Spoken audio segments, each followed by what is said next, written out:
Peace Corps is a life-defining leadership experience. Volunteers live, learn, and work with a community overseas for 27 months. Peace Corps is a life-defining leadership experience. Volunteers live, learn, and work with a community overseas for 27 months, providing grassroots assistance. Peace Corps is special because volunteers get to work firsthand with community members. We build personal relationships. We are in the homes, we are in the community centers, we are in the organizations. We are just amongst the people, making decisions with them, interacting with them on a daily basis. After the 2 years of serving the Peace Corps, I feel like I have brought something to the table. Looking back and seeing what I have given, I can honestly say that I've received 10 times as much back. Explore how the Peace Corps can fit into your future. Be a volunteer. Visit peacecorps.gov/be.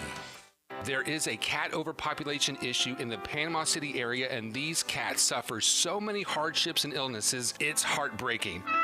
Most are easily treated if caught in time. Upper respiratory issues have been the biggest ones this year. This causes eye infections that may result in ruptured eyes and even blindness. We also see broken legs, resulting in disability and even amputation. A vision-impaired cat with limited mobility has a grim existence on the street. Every day, Hillary and her team at Kibbles and Cover's Animal Welfare Group are on the front lines of the cat overpopulation issue. Your team has been an incredible asset to the community and a voice for the voiceless. It is a constant battle. The message we need to get out there is to spay and neuter. Whether it be your pet or community stray, TNVR helps tremendously in many, many ways, overpopulation being number one. Follow Hillary Slayton on Facebook and be a part of the solution to the feline overpopulation issue in Northwest Florida. From the Florida-Bama line to the Gulf of Mexico, WGSX Lynn Haven, WTOT, W271DM Mariana, powered by Pepsi, ESPN Northwest Florida. Pushed away and intercepted! Ball game! Broadcasting from the Rib Crib Radio Room. The fairy tale continues! The Afternoon Underdogs are on the air.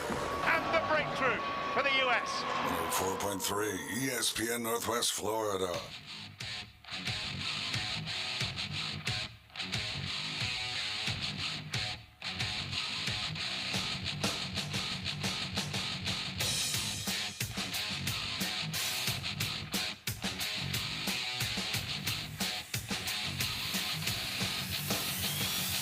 Welcome into the Rib Crib Radio Room. As you guys can tell, it's J. Mac Kyle. I'm David Hayes. We're the Afternoon Underdogs. You're listening to 104.3 ESPN Northwest Florida.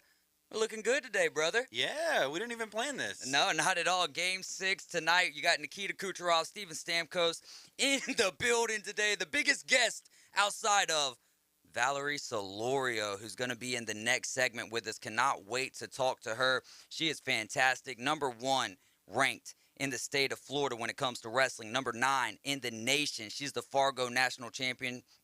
And also, pretty cool little story that we just learned here off the air. Super 32 bronze medalist. We'll find out more how all of that works and how great she actually is in the next segment, as well as talking to her coaches and just the progress that she has made since she got into wrestling. We had some wild games in the playoffs, both sides, right? NBA and NHL last night. NBA was wild, and what's so wild to me before we get into our lead story is that the better game was, bar none, the Bucks and the Celtics. Right. The fact that the Bucks even came back in that game and are getting outshined now by the Grizzlies, who were at one point up 55 points on the Golden State Warriors. What a game it was. But since we've got the NFL schedule released tonight, we'll go ahead and talk about one of the biggest games that's going to be on the schedule this year, and that's going to be in Week 4. It could very possibly be, outside of the Super Bowl, the last time that Baby Goat and Goat Tom Brady, Patrick Mahomes take each other on. This is going to be the 6th meeting between Tom and Pat. It's going to be on Sunday Night Football. Tom Brady's got the edge. No surprise there. 3-2. Big help there was the 31-9 win in the Super Bowl. He's, man, 2 of those were with the Patriots, or 3 of those were with the Patriots, 2 of those with the Buccaneers. What are you expecting from this game, Kyle Wright? I expect it to be an absolute slugfest. I mean, you got to know that in the back of their minds, they both know this is probably the last time, unless they make it to the Super Bowl. Because if Patrick Mahomes wins this and it's 3-3, we absolutely have to get this in the Super Bowl, right? We got to get the rubber match. We got to get round 7, best of 7. I mean, we're talking about the NBA and NHL playoffs. Let's go best of 7 on this too. Yeah. I love it, man. Get him back to the Super Bowl. See what happens. So Patrick Mahomes wins the next, then. That's what you're saying. Yep. Oh, man, we'll see how that all plays out. KC? Sorry. Oh, man, that is a good question. Because I've been looking for that all day. Oh, it's in Tampa Bay. Okay, so it says it right in the headline. Does it? Chiefs to visit the Tampa Bay Buccaneers in Week 4, and I'm over here searching for it. It's been saying that all day, too, I think, on the headline, and I've been like, where's this game at? Because I kind of want to go, because I want that opportunity to see Patrick Mahomes play. Yeah, no doubt. It's kind of the perfect place to go, right? And because I promised myself, when Tom Brady retired and I was sitting there like a little, I don't want to say sad, but just shocked. And I was like, I never got to see that guy play in person, and he's been playing for 23 years. So I've got to get down to a Tampa Bay Buccaneers game this year. You can let the good times roll with ESPN Northwest Florida. Listen to win free tickets to the Rudu Music Experience in downtown Panama City. Celebration of New Orleans cuisine, spirits, and music straight from the Big Easy. This is Saturday, May 21st. Gates open up at 11 a.m. You can listen to the Coach James Hale Show from 7 a.m. to 9 a.m. Monday through Friday, and us, the Afternoon Underdogs, for your chance to win a pair of tickets. First caller today is going to get themselves a pair of tickets to the Rudu Music Experience in downtown Panama City. Breaking news, another Alabama player. That would be you, by the way. That's your cue over there, J-Mac. Oh, boy. Breaking news. We're about to start getting into some deep waters over here with this rival. Well, let's get straight into the breaking news. Broncos wide receiver Jerry Jeudy is facing charges of second-degree tampering with a domestic violence enhancer, being held without bond. Is this now the norm for my beloved Alabama players? I have to quote the great AG Adam Goff, the cornerstone of Friday afternoons on this Afternoon Underdogs. I love you so much, Dave. AG's the cornerstone. We know. Dang. But no, I'm just letting it roll. you gotta quote AG here with the best thing that I think I've heard all day. Parole tide. Oh, I love it. That's what. Hold on. That's what you were saying earlier? I thought you were making fun of somebody trying to say the last name Peralta or something, and you were saying Parole Tide. Parole Tide. Go home. Go take the jersey off and go home. I'm not wearing a shirt under my jersey. I don't think that's good for anybody. Leave the jersey on. Absolutely leave it on. Roll the sleeves up. It's close enough. In the NBA playoffs, how big was Drew Holiday? At one point, the Celtics were up, I want to say, 12 points. And at this point, Giannis had 34 points, and I was telling myself, there's no way that the Bucks are coming back in this game unless they get 46 from Giannis. He ended up getting 40. Who ended up stepping up big right there? Drew Holiday. What a block from the little guy. I don't want to say little guy compared to me. He's a giant, you know what I'm saying? But compared to the rest of the guys that he's on the floor with, not too imposing of a fellow, but man, not only the block, but to rip it as well. Just a phenomenal basketball play. Still too many whistles, but a very entertaining game to watch last night. Absolutely. You know what's funny about that game is I went and saw Doctor Strange again last night for the second time. But as we were waiting for the movie to start, it was about 8:15. They're rolling the beginning credits in the movie, and I'm sitting here with the game on my phone like, oh, let's go. Bobby Portis had that big rebound there at the end, offensive board. Put the basket back in, and I'm in the movies. The movie's like started. Doctor Strange is on, and I'm up in the corner with my phone just watching. So you were that guy. I was that guy. Yeah. So it's been a long time since I've been to a movie theater. Is it still like as big of a deal with cell phones and stuff like that? I really don't know because it's Panama City, and we don't care about anything here. That's a great point. My cousin. I'm not going to criminalize my cousin, but. They don't sell cheeseburgers at the movies. That's all I'm going to tell you. All right. I can put 2 and 2 together. You guys better watch out, or it's going to be another Rocket Lanes experience for you. Oh, we don't need that, do we? No doubt about it. You're listening to 104.3 ESPN Northwest Florida. The phone line is 850-215-6290. But a little bit on those Memphis Grizzlies last night. My goodness. 25 games Morant has missed this year. Memphis went 20-5. in those games. That's a pace or on pace to win. If they played a full season without Ja Morant, they would have won 65 games. Wow. They're just a different team, and I think one of the biggest reasons is, Ja Morant is so electric, plays like his hair is on fire. But when he's not on the court, they're a lot more careful with the ball, a lot more focused on defense. They're Boston Celtic like. It's so odd because I sat here yesterday and was like, there is no way that the Memphis Grizzlies are going to win this game tonight. Lo and behold, did they win? Yeah. They mashed them, dude. Man, that's really unexpected. I mean, how could there's not really even words to put that into, because I mean, have you ever seen any situation like that? I think, is that the largest lead in playoffs history? I would have to look up that stat. I mean, at least in the modern era, they were up by 55 points at one time. Yeah. And this is a team that, I mean, obviously they looked a whole lot different, but 2 or 3 years ago, this was like the best team in NBA history, regular season-wise, before, the King LeBron James knocked them out, won the NBA Finals over them after they blew that 3-1 lead. But, dude, I mean, that's just unbelievable when you really think about it, when you really wrap your head around it, without the probably most exciting player in the NBA right now with Ja Morant, that they were able to just tear him up. I think a little bit differently about this. I told David before the show today that it kind of felt weird. Yeah. It kind of like, and I'm not a conspiracy guy. I'm not anything like that, but it really seemed like Golden State was having as much fun with it as Memphis was. Especially with Draymond Green, and they were playing Whoop That Trick. And they're dancing on the side. I mean... Hey, you did have a good synopsis on that, a good take on it. Was like, are they trying to see... And you never want to peg a team for losing. And honestly, I think that it just got out of hand so early that they knew what was happening. So at that point, it's like, hey, you're coming back to our house for Game 6. We're going to, instead of beating ourselves up about this, we're going to let it roll off our back so that we can keep an even Stay mindset. Healthy. Let's all agree that down by 55 in the third quarter, you're probably not coming back from. Let's just move on to Game 6 and forget that ever happened. Yeah, let's just stop now. Yeah. And save ourselves some trouble. Stay healthy. Let's go back to Golden State and really whoop that trick. So the largest point margin in the NBA playoffs is the Denver Nuggets over the New Orleans Hornets, and also the Minneapolis Lakers over the St. Louis Hawks by a margin of 58 points. The Nuggets over the Hornets were in 2008, 2009, and the Lakers over the Hawks was all the way back when old school was in college, 1955 and the 56 season. So moving right along, though, big wins there for the Bucks and also for the Memphis Grizzlies. Got to be tuned into the NBA playoffs right now. And in the NHL playoffs, the Rangers stave off elimination last night with a 5-3 win. They were down 3-1, and now it's a 3-2 series. They're headed back. Oh, no, they were in New York last night, so they're heading to Pittsburgh. I do got to, I didn't put this in Defend Your Stance, but let's just talk about it right now real quick. When it comes to the playoffs, throughout the playoffs, it's a 2-2, 1-1-1.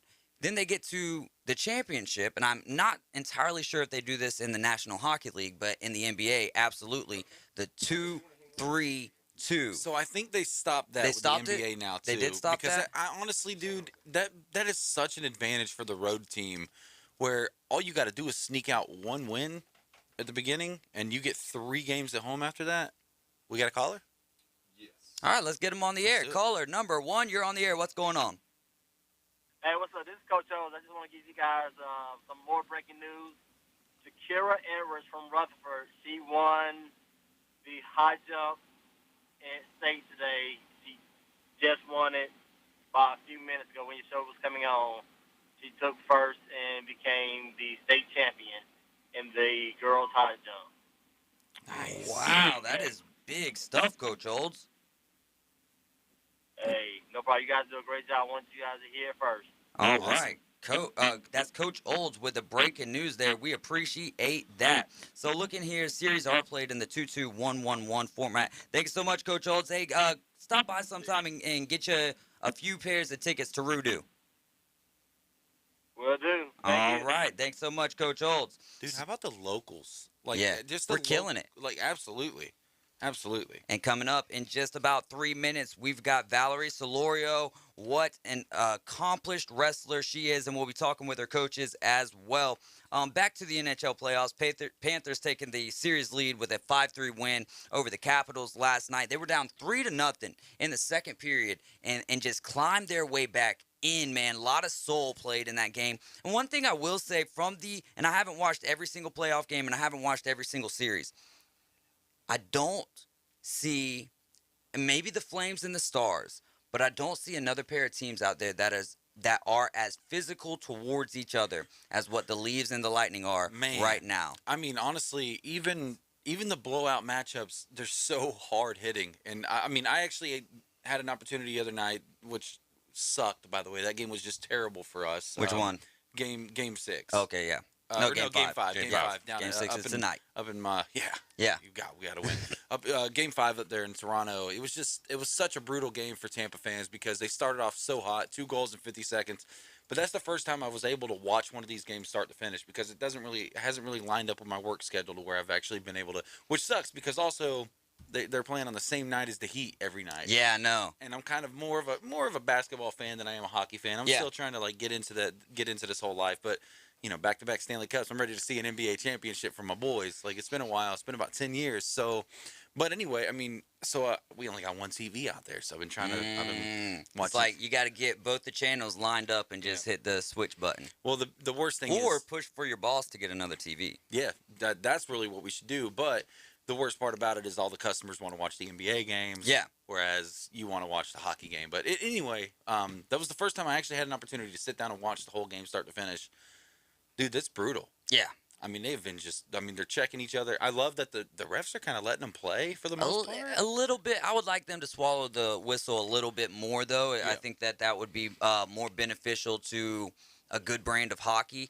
But, you know, it's funny because I'm back to split screen at my house. I finally got 2 TVs. Sometimes I bring out a little third one of those Boy, you fancy. TLC. Yeah, man. I used to have 4, so I'm working my way back up in the new house. But I always have like a basketball game up top and then the hockey game, or vice versa. Either way that it goes, and I always catch myself, no matter who it is playing. Like last night, Bucks Celtics, and I'm sitting there gravitating. My eyes are gravitating to the Rangers and the Penguins game. I'm like, man, I just love the game of hockey and how it's played, and one day it's going to catch fire here in the United States. We got to get to a break. Yep, we're going to be right back. You're riding with the Afternoon Underdogs, listening to 104.3 ESPN Northwest Florida.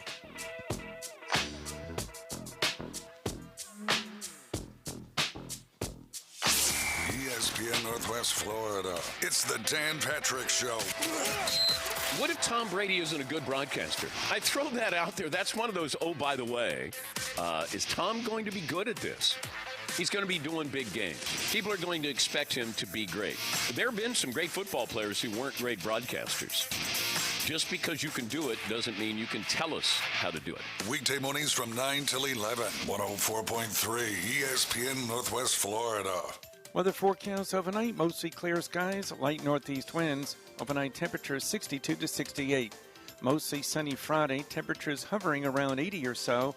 An east-southeast wind about 10 miles per hour. Friday night, mostly clear in the mid-60s. And a dry weekend coming up. It'll be well into the 80s Saturday and Sunday. Partly to mostly sunny skies this weekend and light southeast breezes. For 104.3 ESPN Northwest Florida, this is meteorologist Tim Root. He flew fighter jets in 2 wars and taught you how to drive a car. He fed everyone on the block, but never shared his secret recipes. And every time he'd tell a story, he'd own the room. But now more than ever, he may feel alone. Today, older adults and their loved ones are struggling to connect in a time when connection has never been more important. But there is something we can do. Embrace our older loved ones through StoryCorps Connect. With StoryCorps Connect, you can honor seniors remotely with an interview about their life. Every interview will be archived at the Library of Congress, becoming part of American history, so that years from now, future generations can listen in. All right, Grandpa, what's one piece of advice you have for me? Just 3 words, sweetheart. Live with courage. The man that had the best stories still has plenty of stories to tell. So connect virtually and share the conversation of a lifetime at StoryCorpsConnect.org/AARP. Connect, honor, share. StoryCorps Connect. A message from AARP, StoryCorps, and the Ad Council.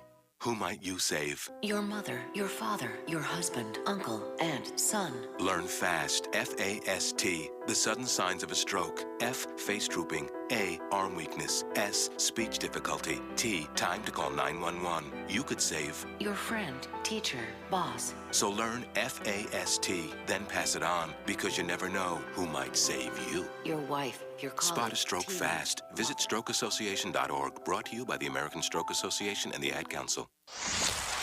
From the Florida-Panama line to the Gulf of Mexico, from the Upper Grand Lagoon to McKenzie Park, we are live and local. Whether you like it or not, you have a gift.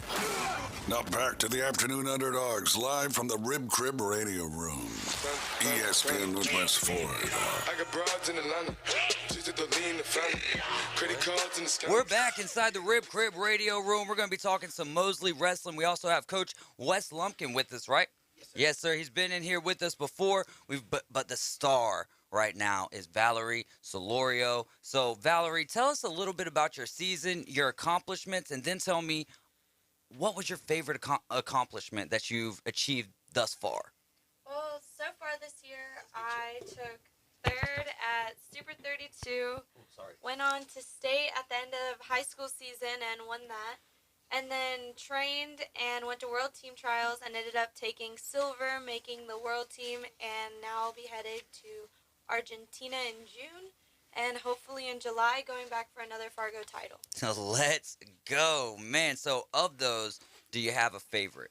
Yes, so far it's been my Fargo title. I got a pretty cool stop sign, and it's just the coolest stage I've been on so far. Pretty cool stop sign. What do you mean by that? Well, the plaque is the size of a real stop sign, and it's wooden and gold, and it's got my weight class on it. It says champion. It's pretty cool. It's my favorite thing I have so far. Yeah, it's got to be like one of the coolest trophies I've ever heard about. That is awesome. So you were talking earlier about the Super 32, and you won bronze there. Tell us a little bit about what goes into how the Super 32 works. Well, it's called the Super 32 Challenge, and it's basically grades 9 through 12. But it doesn't exclude middle schoolers, elementary kids. Anyone that wants to sign up can sign up, as long as you're in the right weight class. Basically, you sign up and you go and you face the best of the best, whoever signs up, whoever's there, and you take your chances. And it's a pretty elite tournament, only top 4 place. So you could have between 1 and as many as they allow to sign up in your bracket. And you just kind of have to run that gauntlet and see how deep you can get, see if you can make the podium. Wow, Coach, what has it been like coaching Valerie?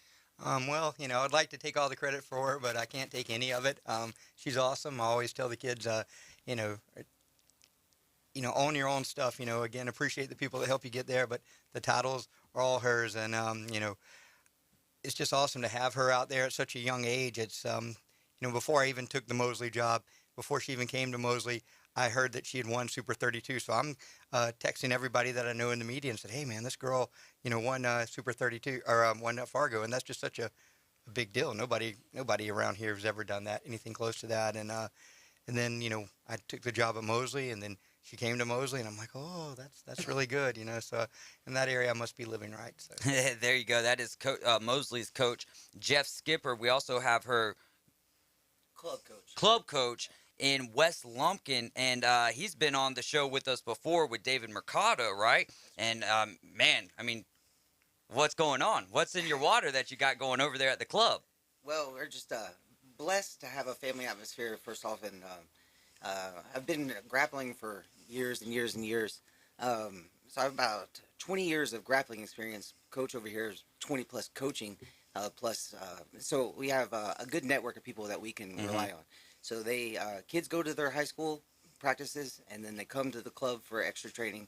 And that's why there's really nothing in the water other than them. Right, yeah.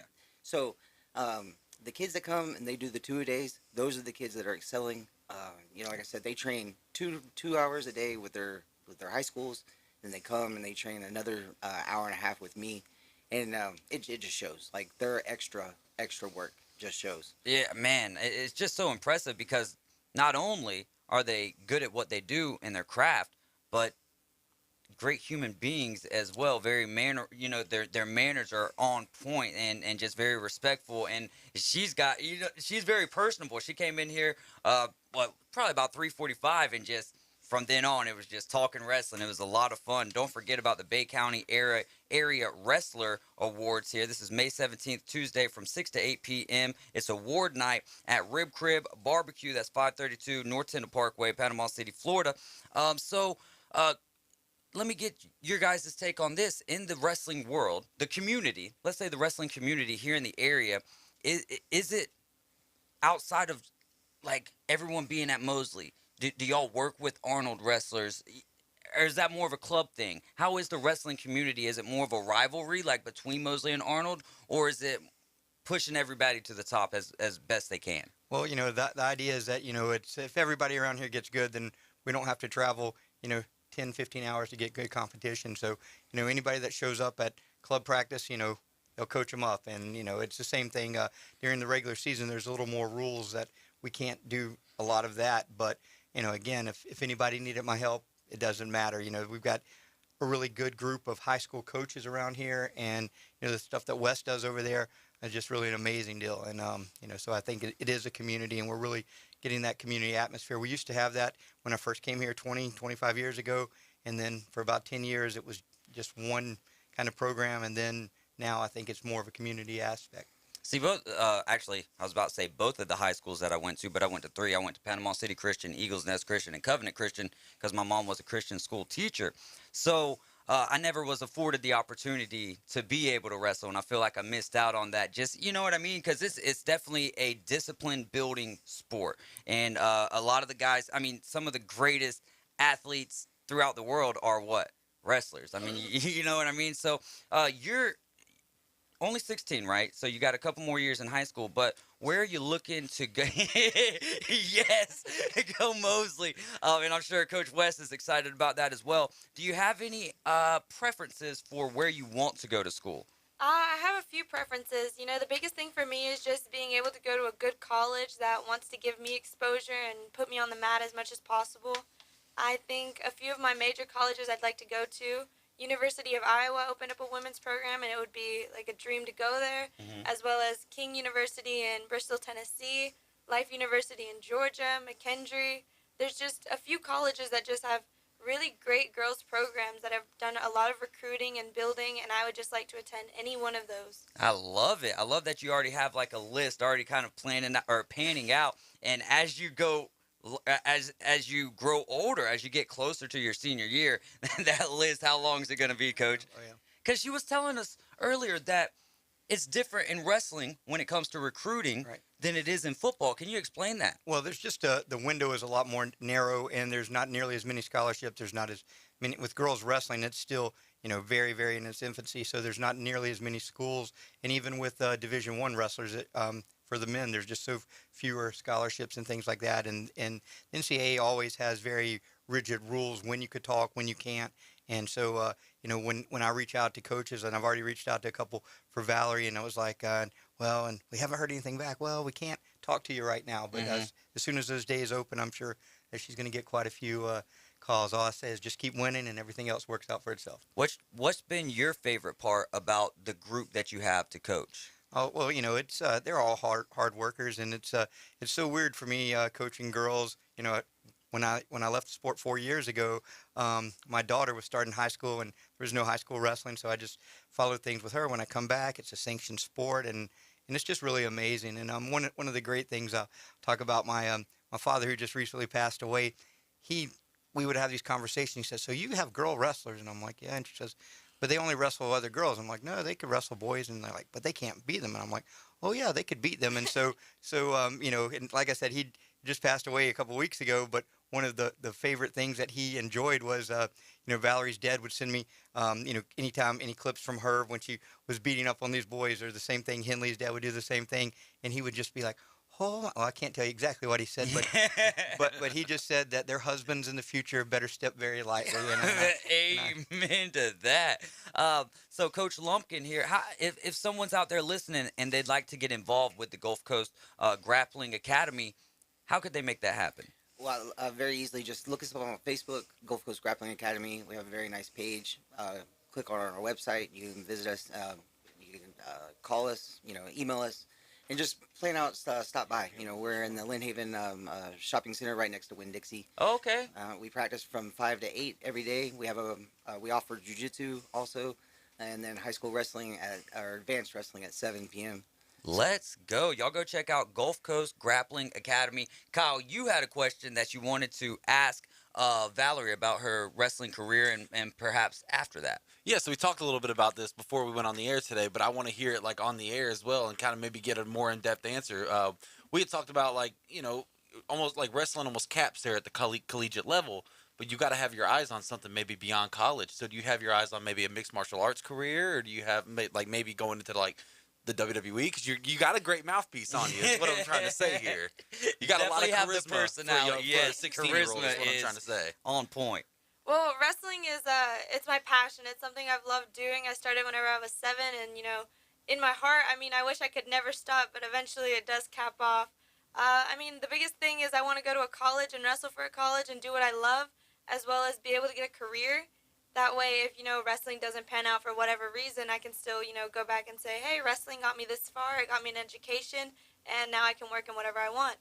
But, things like that, they're just a dream. Like, maybe fighting MMA one day, WWE, something like that would be a dream. I love getting up on a big stage. I love training. I love having everyone watch me, going and winning in front of everyone. It's like a type of greed that I can't explain. Well, let's talk a little bit about what's going on in your head before a match. And then how are you so dominant with that? You just explained it the way that you explained it before we got on the air. It's a terrible feeling. It's nothing fun. I don't recommend it for anyone, really. It's not fun. I go to a tournament knowing, wow, yeah, I'm really good, but everyone else in this bracket is really good. Otherwise, they wouldn't be here. Mm-hmm. So I just kind of have to look back and think, did I do enough? Did I wake up every morning? Did I train? Did I practice enough? Did I pick out, the little details that I would do wrong? It's so stressful. And then you get there, you weigh in, you got a couple hours to reflect, to warm up, and then you're up in 5. Someone tells you you're in the hole, so, you're up in 2 matches, and you're watching the girls in front of you wrestle, and it's like, wow, they're really good. Am I that good? Yeah. You start questioning yourself, and then you're like, no, I'm good. You get, this feeling in the pit of your stomach, like you're about to throw up or something. They're just nerves. It takes you a minute to realize that, but they're just nerves. And you get out there, and it's like, you're super nervous. I check in with the table, tell them my name, put my ankle band on, and I walk out there, and it's still super nerve-wracking. I feel like a part of me wants to cry. I think in that moment, I'm like, now, if I rolled my ankle right now, how bad would that be? If I just did not wrestle right now, how bad would that be? But then you go out, and it's like, once you shake hands, you're still nervous, but then the ref blows a whistle, and it's like, all the nerves kind of leave your body. You don't know what to do except wrestle. Mm-hmm. You have no other choice, and it's like, I've done this for hours on end, every single day, for weeks, for months, for years. It just kind of all clicks like muscle memory. Yeah. You're just kind of trying to survive once you're out there. That's kudos to having 2 great coaches in your corner. You know what I mean? They get you prepared, and then muscle memory takes over, like you said. Man, that is so awesome to me. Barrett Townsend wants to know, do you have a favorite WWE wrestler?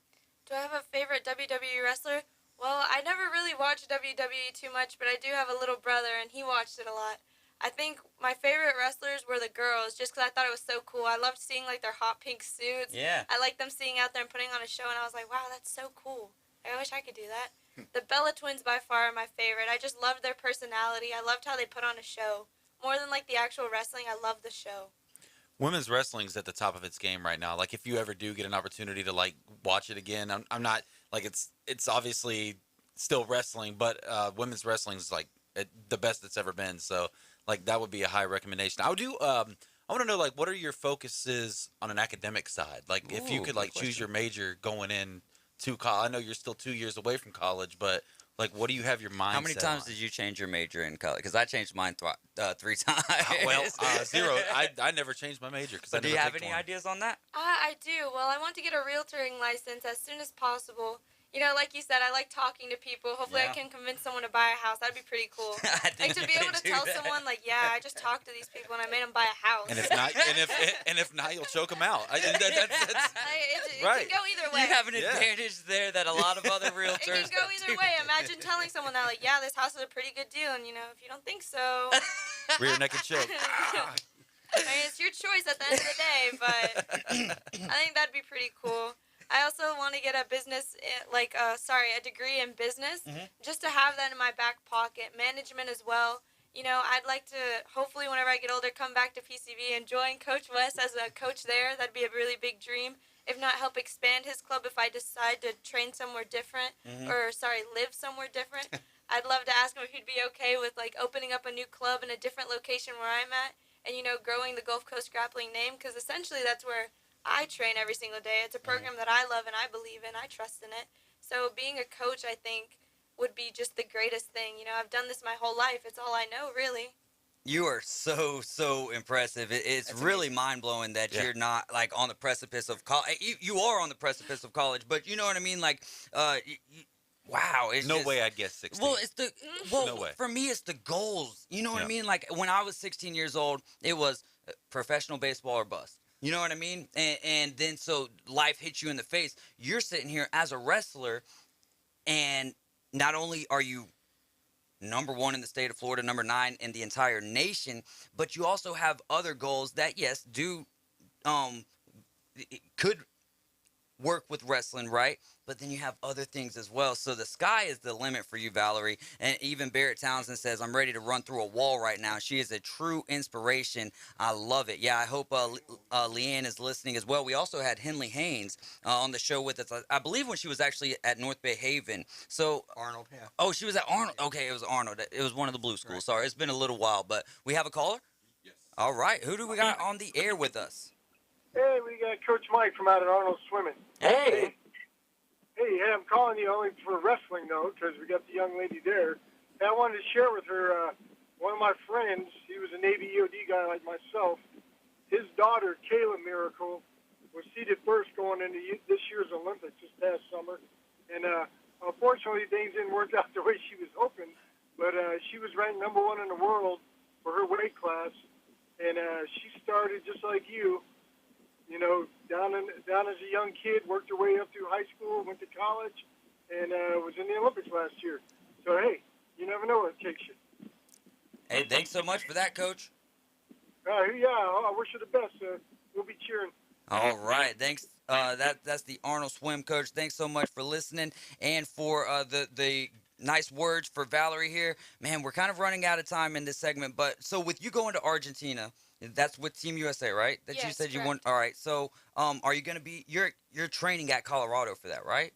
Well, we have to do a camp at the Olympic Training Center just so the coaches, Team USA, can you know watch you wrestle, kind of evaluate how to coach you.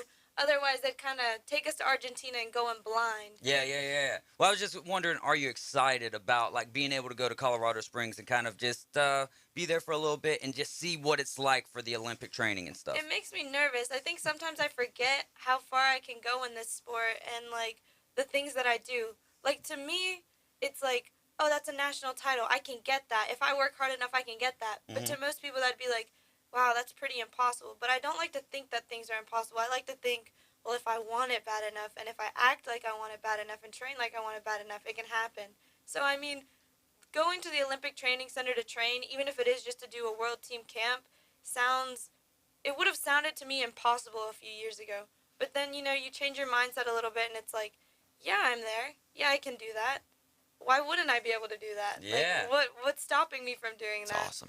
I mean, I'm very excited for it. Just a little bit nervous. I think once I walk in, I'll be like, wow, I'm really in the Olympic Training Center right now. I could not even imagine. Nervousness does not even begin to express how I would be feeling in that situation. Valerie, you are awesome. You're an inspiration. And keep doing what you're doing. Keep listening to your coaches and keep that nervous mindset that you got too, because it obviously is working for you. Ladies and gentlemen, that is Valerie Solorio. She is with Gulf Coast Grappling Academy and Mosley Wrestling. Does such a fantastic job. We also had Mosley Wrestling coach Jeff Skipper in here with us, and Gulf Coast Grappling Academy. Now, is it coach or owner, president? Which way are we going with? All of the above? All the above. All the above, Wes Lumpkin. Guys, thanks so much for joining us today. It was truly our pleasure. We appreciate it. We're going to take a quick time out. We'll be right back with a quick Braves update.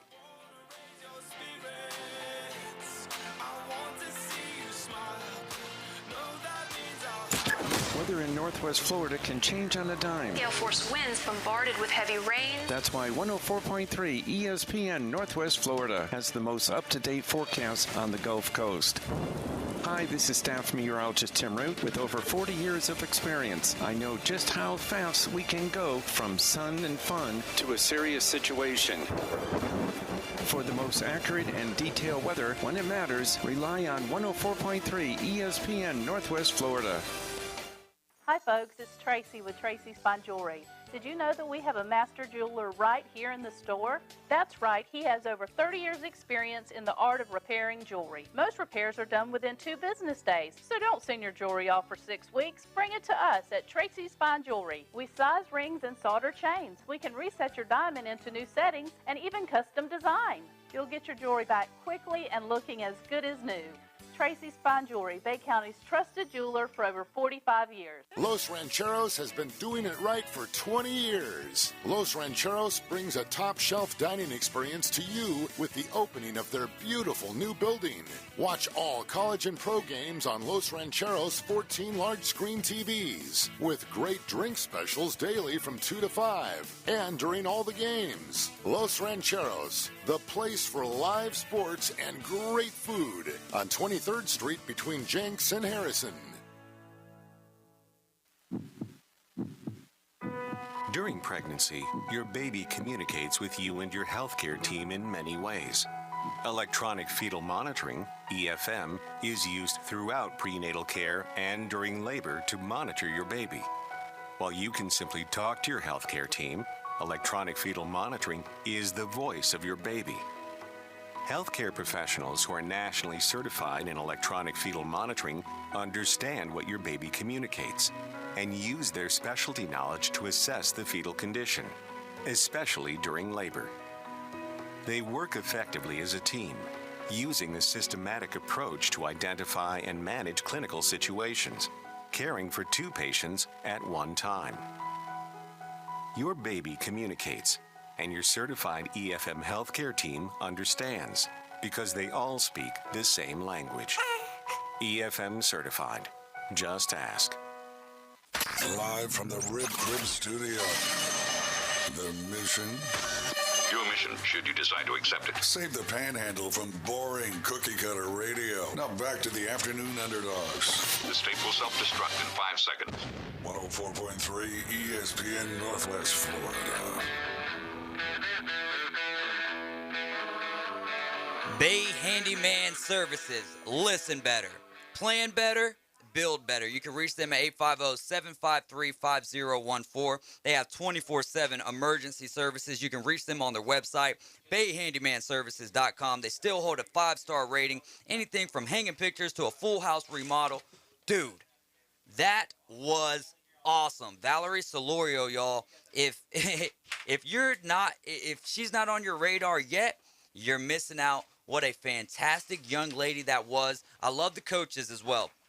That was my first time meeting Coach Skipper, but I've met Wes Lumpkin before, like I said earlier, with David Mercado. Just, man, it's so awesome how big of a part coaches are. I know it's the athlete. Don't get me wrong. I know it's the athlete, but it is so cool, the care, love, and support that coaches bring to the sport. Because how often I can rattle off 2 or 3 coaches right now. Coach Keith, Coach Jones, and Coach Kevin. I can't even remember. Coach Kevin Galloway. He was my Little League coach. The other 2 were high school coaches. Where there were so many times where I was like, I'm not good enough to make it. And instead of coming back, oh, yeah, you're good enough to make it, but just reinvigorating your love for the game. Rest in peace, Coach Keith. He was one of the best to do it. Actually saw Coach Jones on the golf course Sunday afternoon at Nature Walk. Yeah, that was pretty awesome. And then Coach Galloway as well. Rest in peace to him as well. Yeah, I just had an opportunity. J-Mac had to come slam the door in my face because I was out there still talking to him because it's like one of those conversations that you don't want to end. Yeah. But especially at such a young age, coaching is so important because it's very easy for coaches like that to let the kids' interests get out of their minds and kind of like get a little selfish with it, especially when you have a kid that's that talented and that nationally profound. Like, it's very easy for coaches to take that and turn it into promotion for themselves. And it's very nice to see that like they have Valerie's interest at heart. And I mean, awesome segment, awesome interview. Yeah, no doubt. It was a very great segment. And one of the cool things that we learned off the air is she's not even allowed to touch that awesome stop sign. Yeah. I don't know if I was supposed to share that on air or not, but I thought that was a cool tidbit of that as well. And we'll have more information on some Gulf Coast Grappling Academy news. Absolutely. Hey, and like as good as the conversation was on the air, I wish that you guys could have heard everything that we talked about off the air. Like it was. Well, I wish you could have heard what we were talking about in here because we're actually going to try to replace you with her. That's I don't blame you. I'm terrible. No, she was super good, but like you said though, the off-air stuff was just like, you know what I mean? It was on point. Like she came in. A lot of people, especially when they're high schoolers, right, and they come in, they see the mic. Intimidated a little bit, not by us, but just by the microphones and by the environment. Yeah, the environment. And then she came in off rip and was just like, ask her a question. She's got an answer, and not just an answer, a detailed answer. And I guess that's why my head went straight to WWE for her. Like, because that's a development skill that people don't have. And we've heard grown people come in here and get on these microphones and just that doesn't happen. That is talent. And to have her head that well put on her shoulders and you know, already have a plan. And like when I was 16, all I knew was like, I'm going to do this tomorrow. And that's it. Like I had no plan. I was sneaking Black and Milds in the house when I was 16. All right, now we're not going that far. Braves update real quick. Braves won last night on an Orlando Arcia walk-off to win the game 5-3. Arcia was 3 for 4 with 2 runs scored and 2 RBIs. Do you happen to have my scorecard over there? Sorry. No, it's all right. I love this app right here. It's on Twitter. The umpire scorecards is somewhere around there. Well, you might not have it, but one thing that we do know. Advantage for the yeah, exactly. That's what I was going to say. We won by 2 runs. So yesterday we lost by 5 runs, or the day before, Tuesday, we lost by 5 runs, and we had a plus 1.76 differential. It's all right. I'm not going through all these papers. We only got a minute left in this segment. But yesterday we won by 2 and had a 2.2 run differential in favor of the Atlanta Braves. I don't have the numbers with me right now, but still, when you get a run differential like that, take advantage of it. You know what I'm saying? Yeah, absolutely. But good stuff by the Braves. They're off tonight, and then we've got a 3-game set with the Padres. We're going to go, oh, man, what about Christian Yelich? Before I get to Christian Yelich, Travis Darno, who has been criticized as not having a good arm, he's tied for the MLB lead right now with 7 runners caught stealing, 7 for 20 this year. That's a 35% rate of caught stealing after going 5 for 31, 16% caught stealing in 2021. So those numbers are up. But what about Christian Yelich against the Reds? 3 cycles. He's got 3 cycles in his career.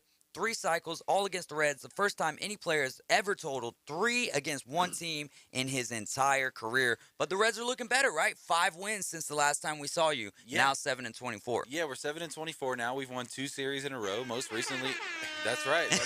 Cue it up, baby. Cue it up, because the Reds are going to the World Series of Poker. Because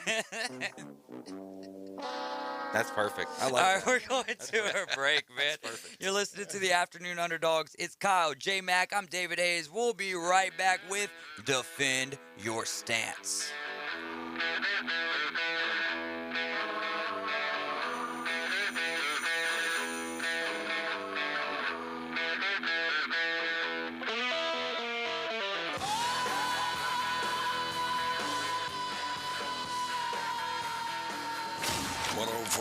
ESPN Northwest Florida is the Panhandle's destination for the Atlanta Braves. Got him, swinging strike 3. Ozzie Albies, Austin Riley, Ronald Acuna Jr., and the Braves are back. Unbelievable! And hungry for more. Listen to the world champion Atlanta Braves on a world champion radio station. Rosario knocked the living daylights out of it. 104.3 ESPN Northwest Florida. My weather forecast for the overnight, mostly clear skies, mild temperatures 62 to 68, northeast wind at 10. Lots of spring sunshine expected Friday, the high around 80 or so, southeast wind at 10 miles per hour. It'll be partly to mostly sunny in the 80s over the weekend with a nice breeze Saturday and Sunday. This weather forecast has been brought to you by Mid-South Lumber, best little lumber yard in Panama City and Youngstown. For 104.3 ESPN Northwest Florida, I'm meteorologist Tim Root. Let your adventures begin in a new Kia from Bill Bird Kia. Stop by today and discover why everyone is talking about the award-winning Kia. Now offering 1.9% APR up to 48 months on a new purchase of the 2022 Kia Forte, K5, Soul, or Sorento. Bill Bird Kia is not only the home of that 20-year, 200,000-mile warranty, they're also the home of the best customer experience anywhere. Stop by and see us at 2435 East 15th Street or anytime at BillBirdKia.com. We make buying a car easy, and you'll enjoy the way we do business. Offer from KMF for purchase of a new 2022 Forte, K5, Soul, or Sorento with $21.65 per month per 1,000 financed in 48 months. Quantities limited. No down payment required. Cannot be combined with other finance offers. The 20-year, 200,000-mile warranty is a Bill Bird Kia warranty. See dealer for complete details. Offer for well-qualified buyers. Must take delivery from dealer stock through 5/31/22. Okay, let's settle down. Since today is career day, stand up and tell the class what you want to be when you grow up. I want to be a pilot, soccer player, fireman, a judge. Kids dream big. As a parent, you can protect those dreams by keeping your kids healthy well into adulthood. If your son or daughter is 11 or 12 years old, the American Cancer Society recommends giving them the HPV vaccine to help protect them from 6 types of HPV cancers later in life. To learn more, visit cancer.org/dreambig. Damsel in Defense presents Defend Your Stance.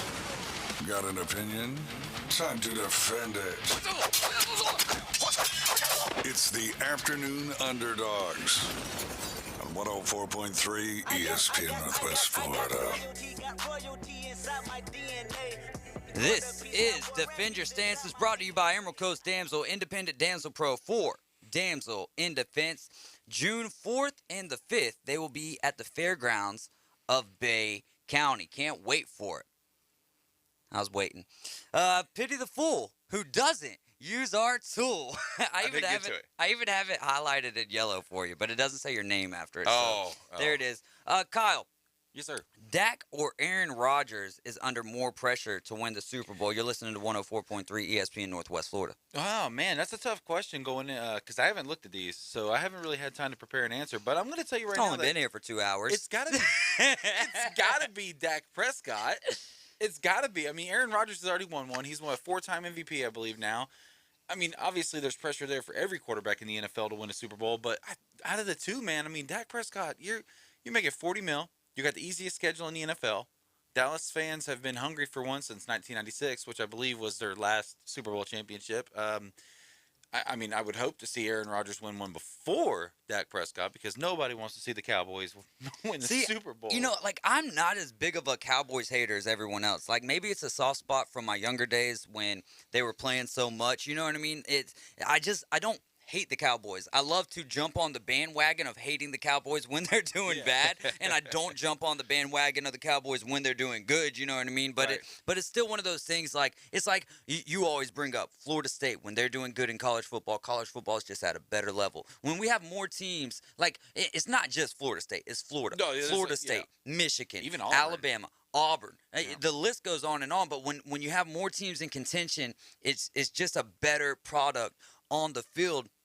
And that's how I feel about the Dallas Cowboys, especially in the NFC East, where I think you do got some – I think that the NFC East could be better than what it has been in the past. We're looking at – when you're looking at the schedule, the strength of schedule, all 4 NFC East teams are at the bottom of it this year. Now, I do think that strength of schedule number will be changing as we start seeing games being played.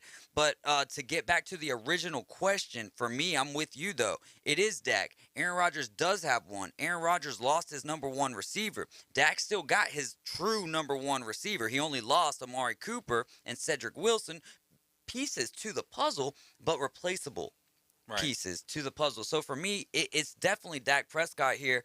But it's going to be wild in Week 10 when these teams are going up against each other. And if they have similar records, say we're Week 10, so let's say they've already had a bye coming in that week at 6-3, both teams. Just imagine the magnitude of that game. It's going to be big. So for you, though, and I know we talked about it a little bit yesterday, but Dak or Aaron, A-Rod, who's got the more pressure? Like I said, I think it's Dak because he's just got that Cowboy legacy behind him. You know, it's going to be a big deal if he goes in there and blows it coming back. You know, it's this is kind of my argument for it.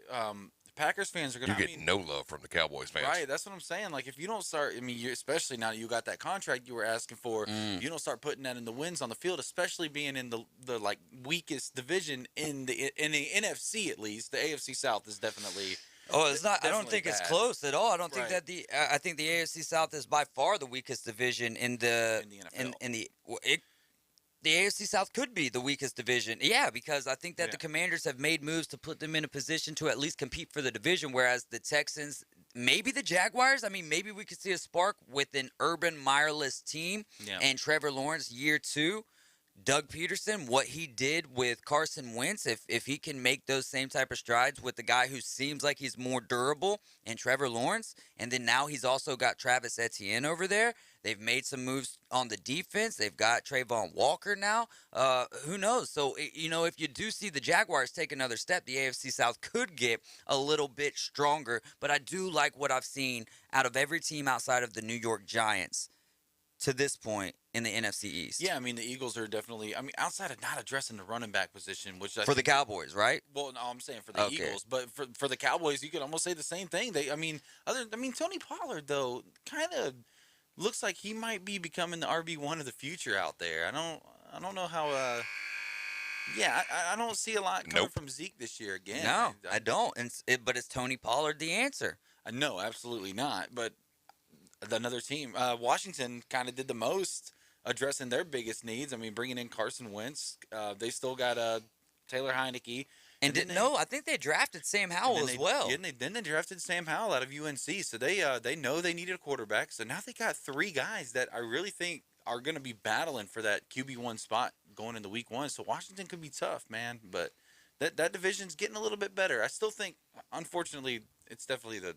You think they'll be tough this year or next year? Next year. For sure. I think that this year it's either the Cowboys or the Eagles. Yeah. And Washington's going to get a little bit better, but who knows? Man? I think 2 games in we'll have our answer. We say with Chase Young being healthy all season, who knows? Oh, my goodness. That dude is an absolute monster. We've only got about 3 minutes left here, so rather than divulging in something a little deeper, we'll stay shallow here. Tom Brady about to make bukus of money, more money than he's ever made as an NFL player. Now he's going to be making more money than that talking about the game that he played for 20-plus years. Do you think he's going to be good, or do you think he'll get by on his name?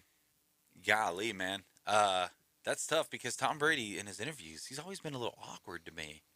So him being in a commentary role, that's going to be it's going to be weird to see. Yeah, like the Ricky Bobby. Like I don't know what to do with my hands. But like you know what I mean? Like just that awkwardness. I guess it depends on like what his role is and who they put with him. That's very important because Tony Romo undoubtedly like one of the best color commentators in the game, but is he that good without Jim Nantz?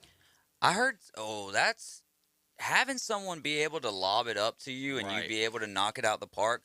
But the one thing with Tom is preparation, right? And you gotta think that he is going to take time maybe during the next off season and really get with Kevin Burkhardt and take some time and learn each other. Learning each other is a big part of being able to broadcasting. softballs. He's got a whole nother. Yeah, but the thing is, in the analyst role, like, I'm not saying that it's not difficult. I'm not saying that at all. But when it's something that you've done for your entire life, right? And if you can get the gist of it, and especially get comfortable with your partner, when he asks you what you think, it's almost going to be like you're sitting in there watching film. Yeah. Right? But then you have to relay the information to the viewer in such a way that is understandable. Well, and even doing this job, you got to know what to say and when to say it and how to say it. Yeah. And it's not something you just sit down first day, and I can attest to this, that it just comes naturally. So it's going to take a lot. I think it's going to take some time for him to adjust to that. Yeah, but that's where I think that he will be good at it, but he will get by. Maybe in that entire first season, he's going to get by on his name. Just because he's Tom Brady. He can be lackluster, not that great of a broadcaster.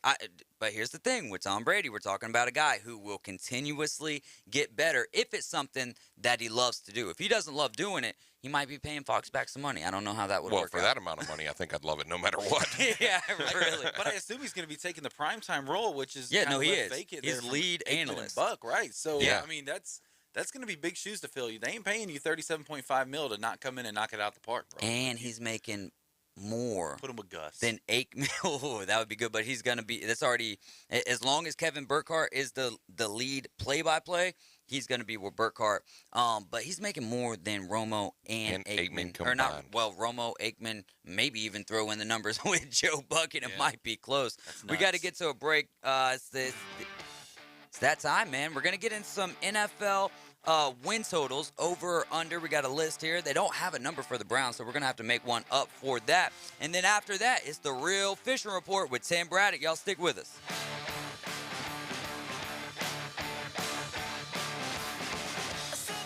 The new app from 104.3 ESPN Northwest Florida is designed specifically for sports fanatics like you.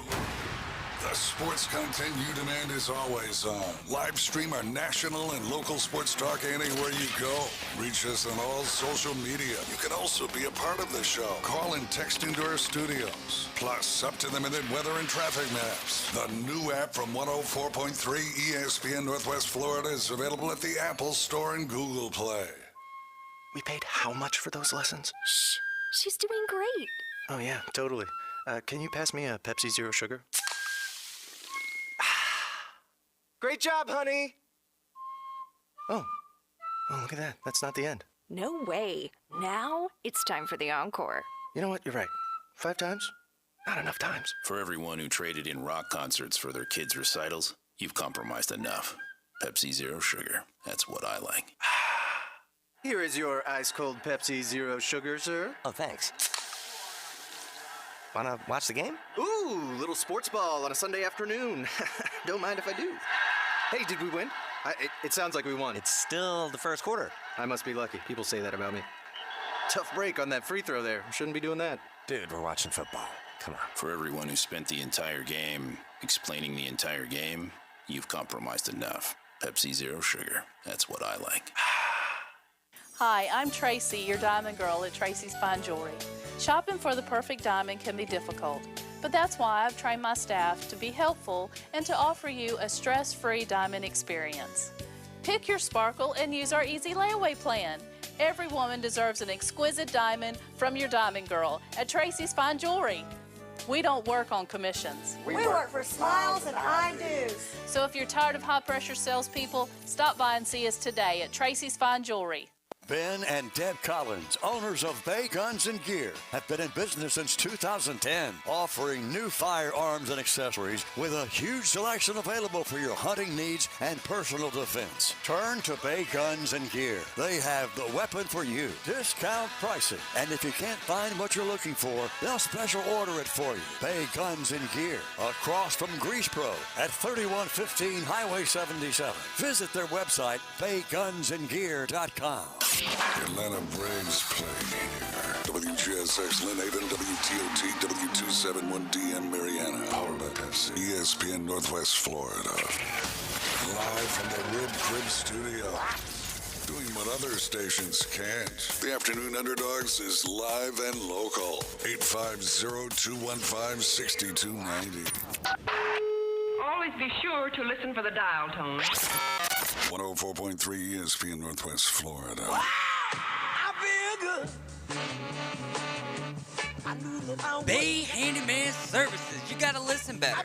You got to plan better. And you got to build better. And they do all three. You can reach them at 850-753-5014. There's my ad-libs. Or reach them on their website, bayhandymanservices.com. We're going to get into some win totals here for the NFL. Still waiting on the full schedule release. That will be going on tonight. Is the NFL schedule release overrated? No, absolutely not. You know, I was listening to one of my favorite podcasters earlier. It's actually does a Reds podcast, but he was talking about how the NFL just makes everything so interesting, and that's kind of why like they're on top.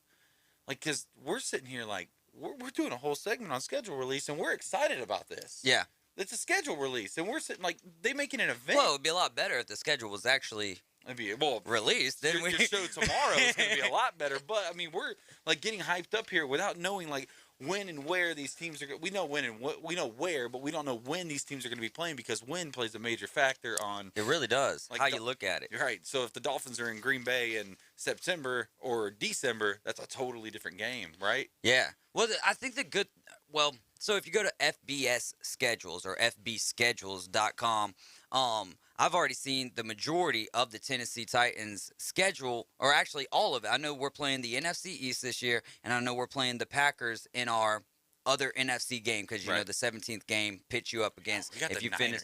Yeah, so the Niners. So wherever you finish at, which I believe the Niners were third in the NFC West, so y'all were third in the AFC West. I think they were second because we were second. No, Patriots made the playoffs, right? Or no, they were. Oh, that's close right there because it came down to that final game. But didn't the Patriots make the playoffs last year? Did make the playoffs, but we beat them in that last game. So I'm a little confused. We're gonna have to look that up because I mean they couldn't have been third. Yeah, they were third because the Cardinals were.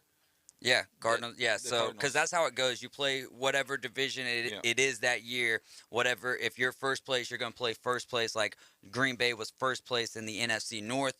Titans first. I was under the impression that originally what they were going to do was stay with South and South, right? So we would be playing the Buccaneers this year, whereas last year we were first in the AFC South. Saints were first in the NFC South, so we would have played them, but it doesn't work that way. They do rotating, sort of like in the SEC where you've got your one cross-division rival, and then you've got your cross-division spot that just changes every year. Right. I mean, that's going to be cool, though. Homecoming game for Mike McDaniel and the whole staff there because we pulled a bunch of San Francisco love over there. Yeah, man, there's gonna be, especially when we get closer to preseason, we get the schedule tonight. So many storylines are gonna start to build about those current players with their new teams playing against their former teams, and that's one of the best parts about the NFL. Let's get into these win totals, though. And do y'all want to do it in alphabetical order, or do you want to do it by division? I think division would be the smartest way. I'll just have to think a little harder. Yeah, you can do it either way you want, or you could just pick a random team out of the air, and we can cross them off. Okay, well, let's go. Fun with it. Let's go with the Browns then. They are NA. I'm going to say over. No, the reason why. So I pulled these from SportingNews.com, all of the numbers, and I think the reason they did this with the Browns is because of the unsurety of what's happening with Deshaun Watson at this moment in time. So let's give them a number. Let's give them a number and then pick it. And I'll say 8.5 just for the heck of it because it could be Baker. It could be Deshaun. Either way, Browns, are they over or under 8.5 wins? Okay, so first of all, I want to start on the Browns, and I know we're going to try to keep these somewhat short, but we started 5 minutes by not even talking about what we're going to talk about. Yeah, just completely off subject. But I mean, that was on subject. It was just loose leaf. And I know we have a rapid fire question about this later, but there has to be an answer on what's going to happen, if anything, with Deshaun Watson very soon. So I'm just going to do this on a hypothetical that Deshaun Watson's going to go into Week 1 as a starting quarterback with no disciplinary action from the NFL, which would be very perfect. Opposed to how the MLB handles things. Yeah. I want to go over. I'm going to call them 9-8 for the Cleveland Browns. I think they got a decent squad over there. I'm sorry. Go ahead. Oh, you're good. You're good. I think I'm even with Deshaun Watson first year, new offense. It's not the same thing that he had in Houston where, they were pretty much pass heavy with a decent running back. Now you're in more of a run first type of an offense, and they could change it drastically for a guy like Deshaun Watson, and maybe that changes things. You do got Amari Cooper over there. You lost Jarvis Landry. So I'll sit there and say 8. Caveman Rick says the same thing. 8 and 9, so I'll stick right there, and I'll say 8 wins for the Browns because of first year with the new team in Deshaun Watson, and didn't play last year. I was gonna say also hasn't played in a year, so but also could be fuel to the fire that he hasn't played in a year. We'll have to see how that goes. Let's pick another random one. You pick a random one. Yeah, I'm gonna go to the Colts here at 9.5 wins because that's one that kind of catches me by surprise with a completely new team, really. Yeah. So Colts 9.5 wins. All right. So with me on this one, this is really tough because of the way that it went for them last year. Jonathan Taylor just has become one of, if not the best overall running back in the entire NFL. So, and then Matt Ryan is the best quarterback that they've had in 3 years. He's the best quarterback that they've had since Andrew Luck retired. If they can get production out of their receivers, they could be the best team in the AFC South. The problem is they normally just don't play up to that potential. They play up to the teams they need to play up against, and then they play down, and that's never a good recipe for success. It's more or less a recipe for disaster. However, with Matt Ryan being a veteran, resurgent career, like, you know what I mean? Like one of those years where it's the best team that he's played on in what? When did they go to the Super Bowl? 2000. Oh man, 17, 18. It had to be. I think it was 18. Yeah, somewhere around there. I'm gonna go. I hate to say this, going over. Oh, okay. I'm gonna go. Since it's 9.5, I'm gonna go under. I'm also gonna say 9 and 8 for the Colts because of what you said with them playing down to their competition. Because Matt Ryan also has a disgusting habit of doing that as well. They didn't do anything to address the need at wide receiver. Yeah. With names being tossed out there all off season long for trade or for free agency, I mean, there's still some decent names out there. We've heard the ramblings of maybe a little reunion with Julio or whatever could happen. Odell comes back from his ACL injury in 8 or 9. Maybe he signs with Indianapolis. But man, when you really don't know, is it Pittman? Yeah, Michael Pittman. Michael Pittman Jr. Yeah, still going to be their number one guy. Yeah, but he hasn't. They could bring back Ty. They could go and maybe make a splash for Jarvis Landry. Who knows what's going to happen with Deebo Samuel? You bring a guy like Deebo Samuel over there in a perfect spot for him because he doesn't have to be the running back anymore. Right. Oh my goodness gracious! I do not want to see the Colts 2 times in the same year. We haven't even got J-Mac's opinions on these yet, so. You don't want to? I don't care. Okay. Well, what about on the Browns? Over under 8.5. I got them not making it. They have not been impressive to me in a very long time. Yeah. And in fact, they haven't. They're even always really been overhyped before the season starts. Always. The New York Mets of the NFL. Oh, I hope that the Mets met it up this year. They will. Colts over under 9.5. J-Mac. I'm going to go under. I just don't think they're there yet. Okay. Let's talk about a team with what I would say is the second best draft in the 2022 NFL draft, and that would be the New York Jets, right? You could make the case it was the best draft. I think that the Eagles, if A.J. Brown works out for them, they got some studs on defense in Jordan Davis, and they also got A.J. Brown in that trade. So let's go to the Jets, though. 5.5 over under 5.5 wins for the New York Jets. Kyle. I'm going to go under, and I'm going to go 7 and 10 for them. And the only reason I'm going so low on the win total. Did you just say? They're 5.5, so I'm going over. Oh, okay. I thought you said under for some. You did. You said under. I said under? You said under. I'm sorry. So I'm going over 5.5, and I'm going to go to 7 and 10 for the Jets finish this year. I think that they could be better than that, but I don't know about Zach Wilson. And I'm also kind of still questionable on the pick of Garrett Wilson over Chris Olave there. I know that everybody loves Garrett Wilson, and for some reason he was hyped up, but let's be honest. He was open because they were covering Chris Olave. That dude was definitely, in my opinion, the number 1 receiver in this draft. Well, and one that's still over there in Ohio State right now, and Jackson Smith and Jeek, but like that guy is the truth as well. Man, this one is a tough one because, like you said, the point that you made was Zach Wilson. I have no faith in Zach Wilson to become an NFL starting quarterback, especially in such a tough place to do it like the New York Jets. They brought some good pieces around. They're in a tough division, AFC East. Give me under. I'm going to say four, maybe 5 wins. I was going to say 5. If they go 7-10, like you said, if they do that, and you're a New York Jets fan, which is it's hard for you to wrap your head around it because same division, right? Right. But if you're a Jets fan, if you're Mike Greenberg, and the Jets win 7 games in a season, is that a successful year for the New York Jets? I mean, I think absolutely coming off. I mean, the last 2 seasons, which have been abysmal. I think, especially in that division, 7-10, you're kind of getting better every year, and you're showing improvement. So that'll keep Robert Saleh in the head coaching position, and that'll probably keep Zach Wilson's job as well. Caveman said Greenberg would throw a party. That is funny. So you pick out the next one, Kyle. Yeah, I'm going to go Homer here because they got the Dolphins at 9. So the over-under for Miami is 9.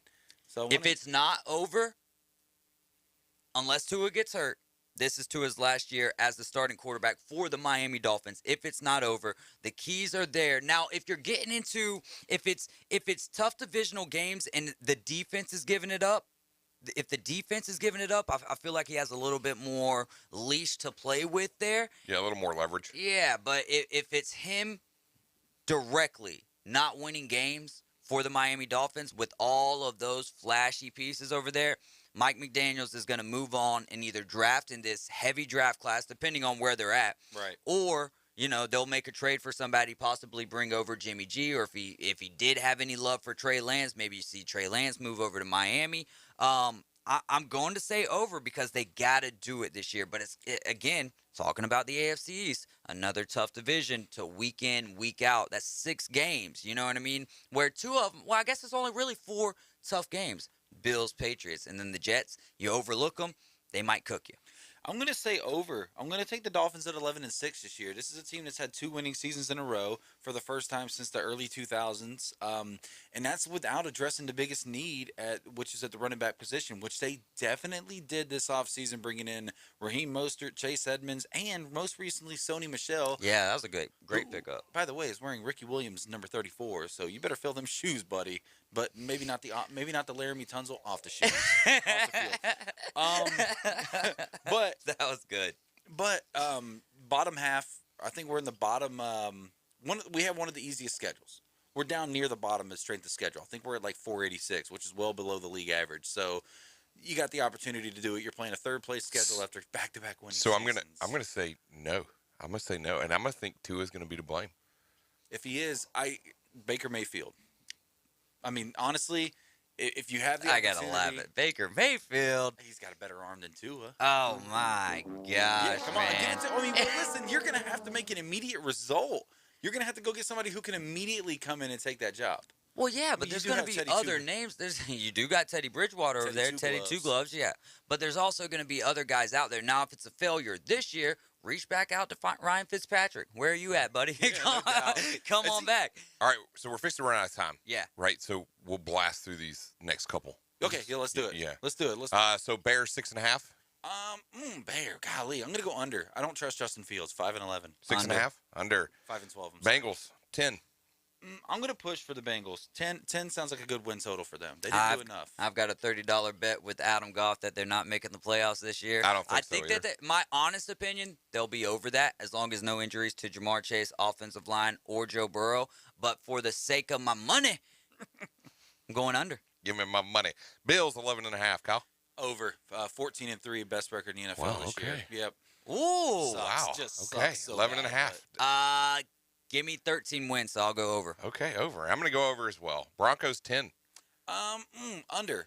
Yeah, I don't think really? so. Under, dude. Because you're a Russell Wilson fanboy. I'm a Russell Wilson fanatic, but, dude, did they really do enough to really beef it up? I don't know. No, we're going to go ahead and go to break. Well, it's 5:15. We've got the Bay Breeze Bait and Tackle, the real fishing report coming up with Tim Braddock. Y'all stick with us. We'll be right back.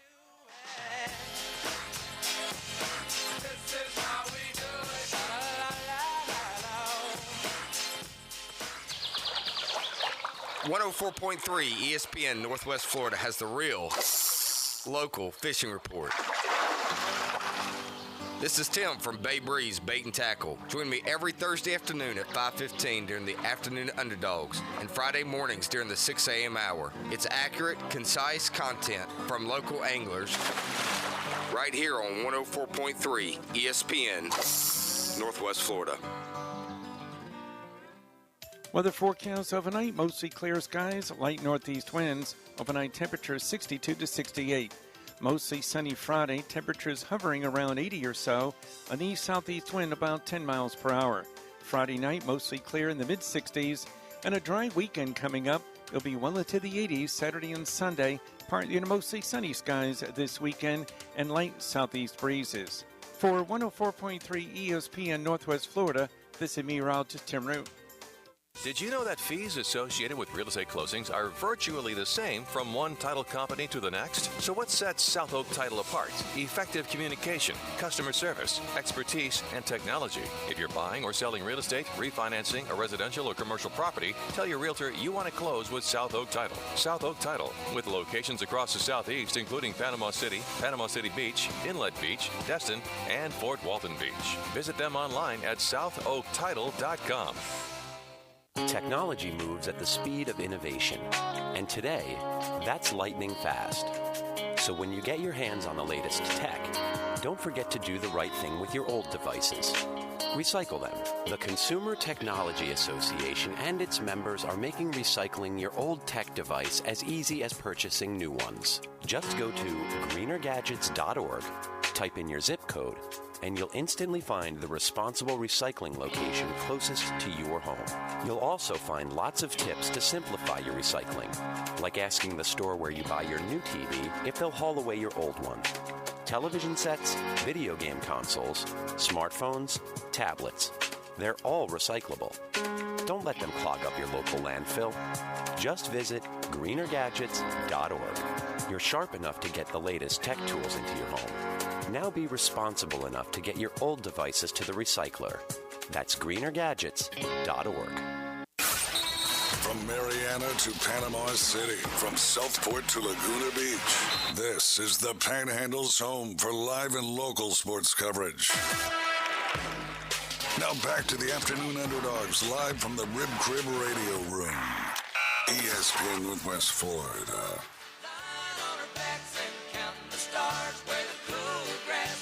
All right, we are back, man. This is the real fishing report, the furthest opposite from terrible. What's going on, Tim Braddock, y'all? Bay Breeze Bait and Tackle. We're doing very well. Not terrible today. Not terrible. And we just, I would say fishing right now in the entire Panhandle was on fire everywhere.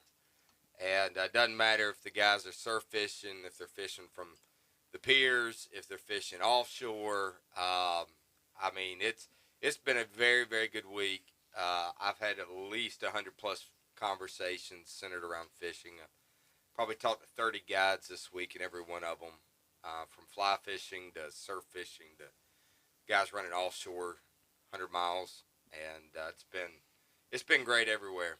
So we got a lot of information to report on today, and I'm looking forward to it. Probably the biggest news is the king is in town. So we're seeing a lot of king mackerel being caught at all the piers, and cigar minnows are flying out of the shop. These guys are coming in just stoked because they're catching one right after another. So it's been a pretty good week for the guys pier fishing. Large Spanish have been caught too. Again, just a standard old gotcha plug, or take a old school straw rig and throw a magic bubble on there. And but yeah, it's been the fishing's been great from the pier, and those king mackerel have been, pretty large. What size hook should we be utilizing there on the pier with the cigar minnow? Yeah, we'll go ahead and talk about that now. That's actually some of the product focus. Yeah, let's hit it now. I see it now. I normally focus on this and then kind of work our way down. No, we'll hit. Let's talk about the rigs right now. Sorry, it's his first time. Yeah, it's newbie, But no, we the king mackerel rig that most people use is pretty simple to make, pretty straightforward, which is another reason why it's a lot of fun. It doesn't matter if you're out, trolling around in the Gulf, or if you found a floating buoy, or you're by a fad and you're fishing out in the Gulf, or if you're fishing off the pier. In a lot of cases, you're using the exact same rig.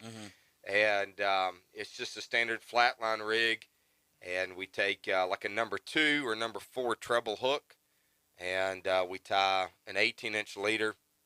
Malin hardwire is very common, well known. And then 7-strand is another product which is similar. It's literally 7 strands of wire that have been woven together, so it's flexible. But I prefer hardwire. It's interesting. We got in a conversation about this week. Seems like a lot of my older guys tend to like hardwire, and a lot of my younger fishermen tend to like 7-strand. So it's a pretty interesting poll that we take, and again, we've had several discussions on it. But yeah, you take about an 18-inch piece of hardwire or 7-strand, and tie your number 4, number 2 treble hook on the back, and then a lot of cases in shop we'll do we call it a pro rig, but it's we tie an 8-inch stinger off the back of it, 6 to 8-inch stinger. So we just take another piece of hardwire 7-strand and tie a treble leg or another treble hook on the end to act as a stinger hook. And a lot of times you can as they go through and the king mackerel come to hit the bait, and the stinger leg will hook into the side of the king mackerel actually, and you'll pull him in. You'll know because he'll come in foul hooked, and it's a whole different pull. And it's almost like you got bottom or a lot of grass or something. It's almost like he's got a parachute on. Oh, yeah. And so, because you're literally pulling him through the water and the resistance. So, and then the most common bait for those are going to be cigar minnows. So you can catch those with a sabiki rig. A lot of cases, I was talking about, they go out of the store. We stock cigar minnows in 1, 2, and 5 pounds. And our cigar minnow supplier is Seaworthy Baits, which is a Panama City-based company. And the guy that owns it went to high school here and born and raised here. So a lot of people know Guy Ward, and he makes primo cigar minnows. And they've been brined, so they're preserved. They keep their firmness. There are other cigar minnows out there that we like to use in some cases when we're fishing, because they help provide a little bit of chum, but they're softer. Whereas Seaworthy's cigar minnows are more firm. And so when you go and hook them through the treble hook, they stay on your hook better when you cast, or if you're just kind of trolling around. A lot of times if you're on a boat, you'll pull up to a fad and troll around that fad, or find a school of bait, and you can troll around the outside of that school of bait and on just a flatline rig. And it's pretty simple, pretty straightforward, but it's very, very effective. And just about any of the charter boats that you jump on, if they want to go out and catch kings, that's what you'll see them fish. And yeah, that's the rigs that we use. Did I answer your question on the hook? Yeah, no, that absolutely. I just tried to ask the follow-up questions that I messed up the product focus, but we can dig back into that. So give us an update on the fishing report. Yeah, so let's talk about kind of what we're hearing and seeing. Most of this is out of Panama City and Destin both. And Amberjack, as we know, opened May 1st. We talked about that a couple weeks ago. And those have been regularly hitting the fish boards. And there's been some very nice amberjack that have been caught. So I think the next biggest news is going to be Gag Grouper opening June 1st. I think a lot of people are looking forward to that. We'll talk a little bit about that in 2 weeks. And I love the grouper fish. And we've got a good variety of grouper here in the Gulf. And we'll kind of talk through some of those. And some, to me, are better to eat. That's why I'm really curious to see where you're at in that department. Yep. So, but right now, amberjack are, probably the biggest focus. There have been some consistent catch of the standard Vermillion or Mingo snapper. I love these terms because I've been in the Panhandle 18 years, Pensacola, Destin, and now Inlet Beach or close to Panama City here. But everybody uses different terms for these fish. Mm-hmm.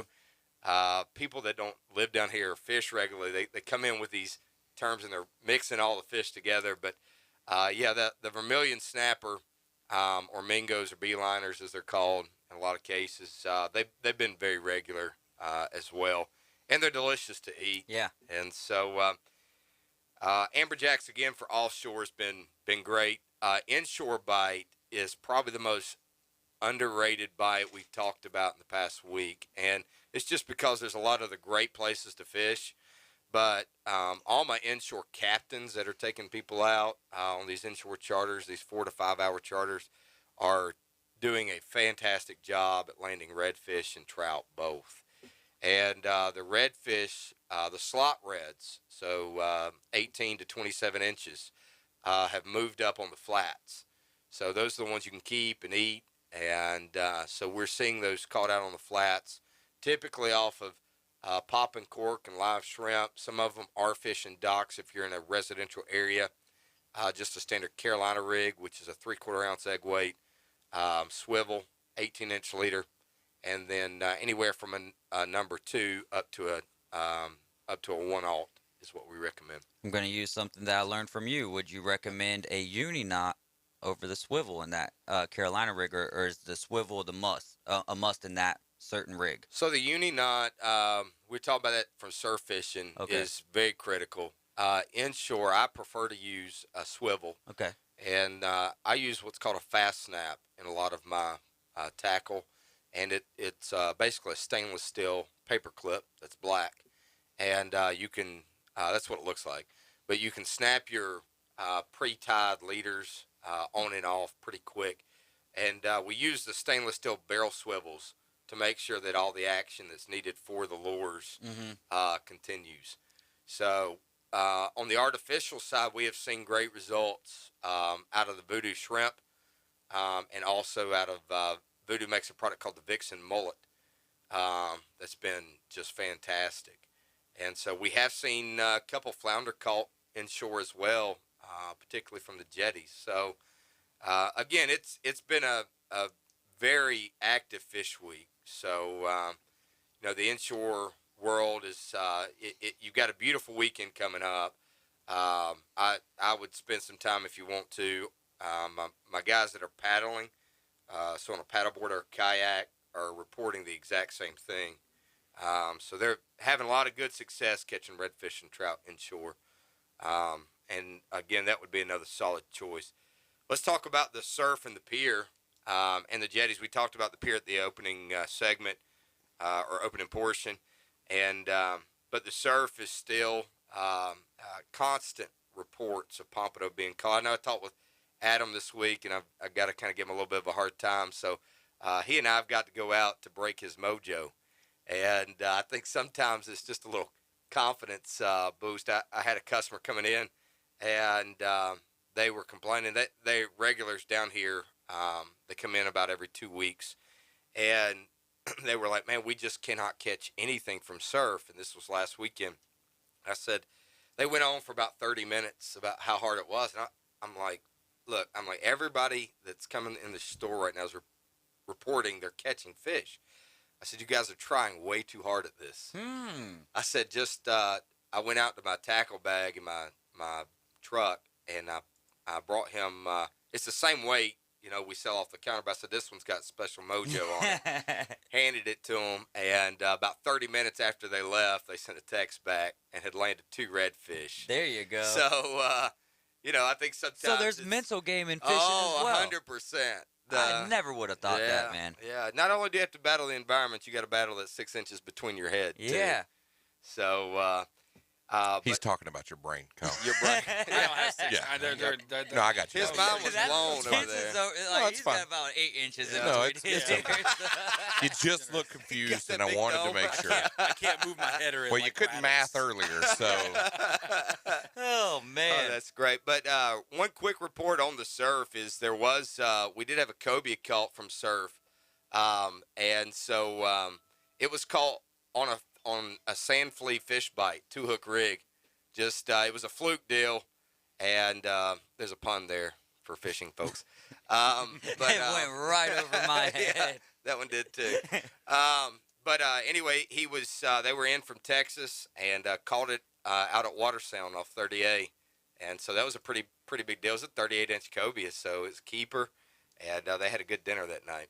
That's good stuff. Is how is the grass that you mentioned in the last segment or in our last week's Real Fishing Report? Yeah. Is it still growing or still coming inshore? Yeah, we're still seeing it come in. Okay. And it's the same thing. You got to kind of pick your spots, and if you're in an area where it is, most cases you're just gonna reel up and either go find somewhere to fish, or just enjoy the day with whoever you've got there with you. Yeah. So.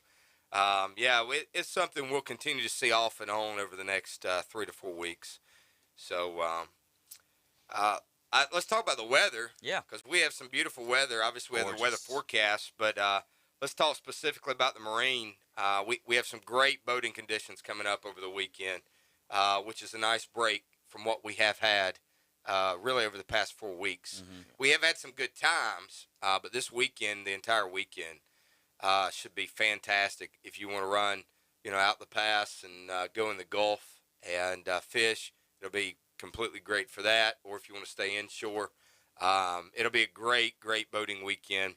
And looks like the only thing we'll have to contend with is some hit and miss thunderstorms. Okay. So kind of an early summer pattern, it looks like. But just be mindful of those pop-up thunderstorms, and that's the marine forecast, so that's great news. That is awesome stuff. As always, this is the Real Fishing Report with Tim Braddock. Y'all need to go check out Bay Breeze Bait and Tackle. You can find them right past 79, just a couple miles down, right?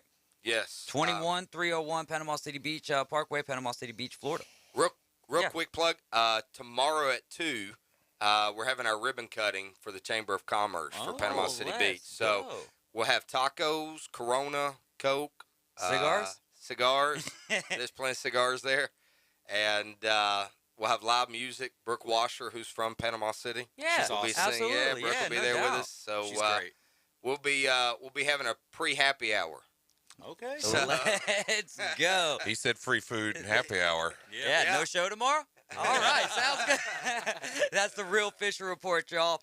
Tune back in tomorrow morning at 6 to hear a shorter summary of it. But, Tim, you do such a great job, and appreciate you coming in and getting us all caught up on the fishing in our area. Thanks, guys. All right, we're going to take a quick break. We'll be right back with Rapid Fire. So high and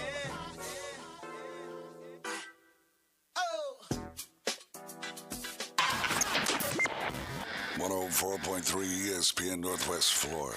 This is Braves country. a rainmaker ties the game.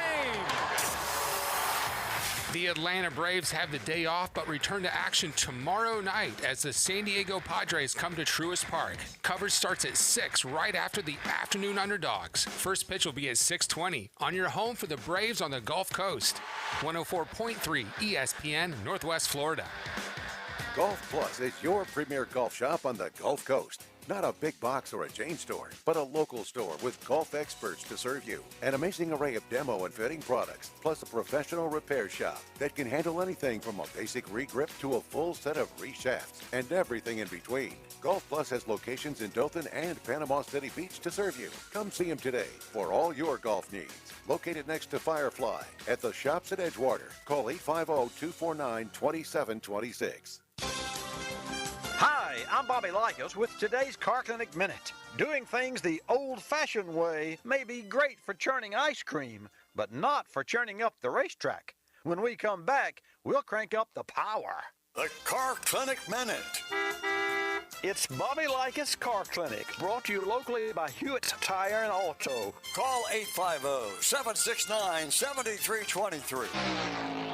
Your certified AAA service center and hometown towing. Visit them online at HewittTire.com.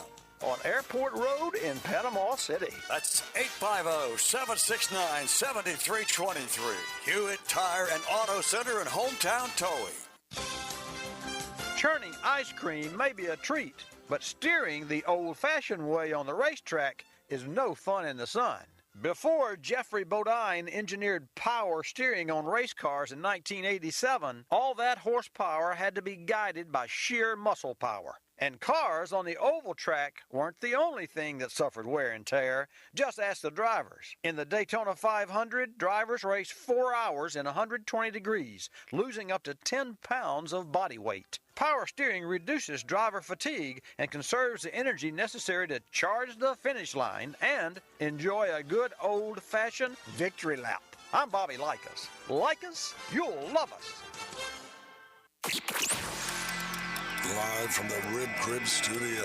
Hot takes, the latest trades, in-depth interviews. That is my reaction. We break it down for you right here. Very big springboard for the rest of my career. The Afternoon Underdogs. That's the problem right there. 104.3 ESPN Northwest Florida. We are back, and this is the moment you've all been waiting for. We're going to get back into the NFL win total over and unders, and we're going to do it in a style that we like to call rapid fire. Yeah! It's time for rapid fire. All right, let's get into some rapid fire. Yeah! Let's get into it, though. We're going to let Justin man it so I don't run my yap too much. So we left off with the Bucks and 11.5, Kyle. Ooh, nope, just kidding. Go ahead, David. That's fair. Nobody respects me. All right, let's get into. You said the Bucks, right? The Bucks, 11.5. All right, Bucks 11.5. I'm gonna have to say. I mean, it's Tom Brady. Can you go any other way than over? Maybe, but look how weak that NFC South's gonna be this year. At least the way that we think. I'm going over with the Bucks. Yeah, I'm gonna go. I'm gonna go over at 12. Okay, 12. Yep, same things he said. It's really hard to argue that point. Yep. Cards at 9. I'm going to push this. I'm going to say 9-8 is where the Cardinals finish this year. They lost a lot on the defensive side of the ball. Oh, man. That is tough for me. DeAndre Hopkins out for 6 games. Right.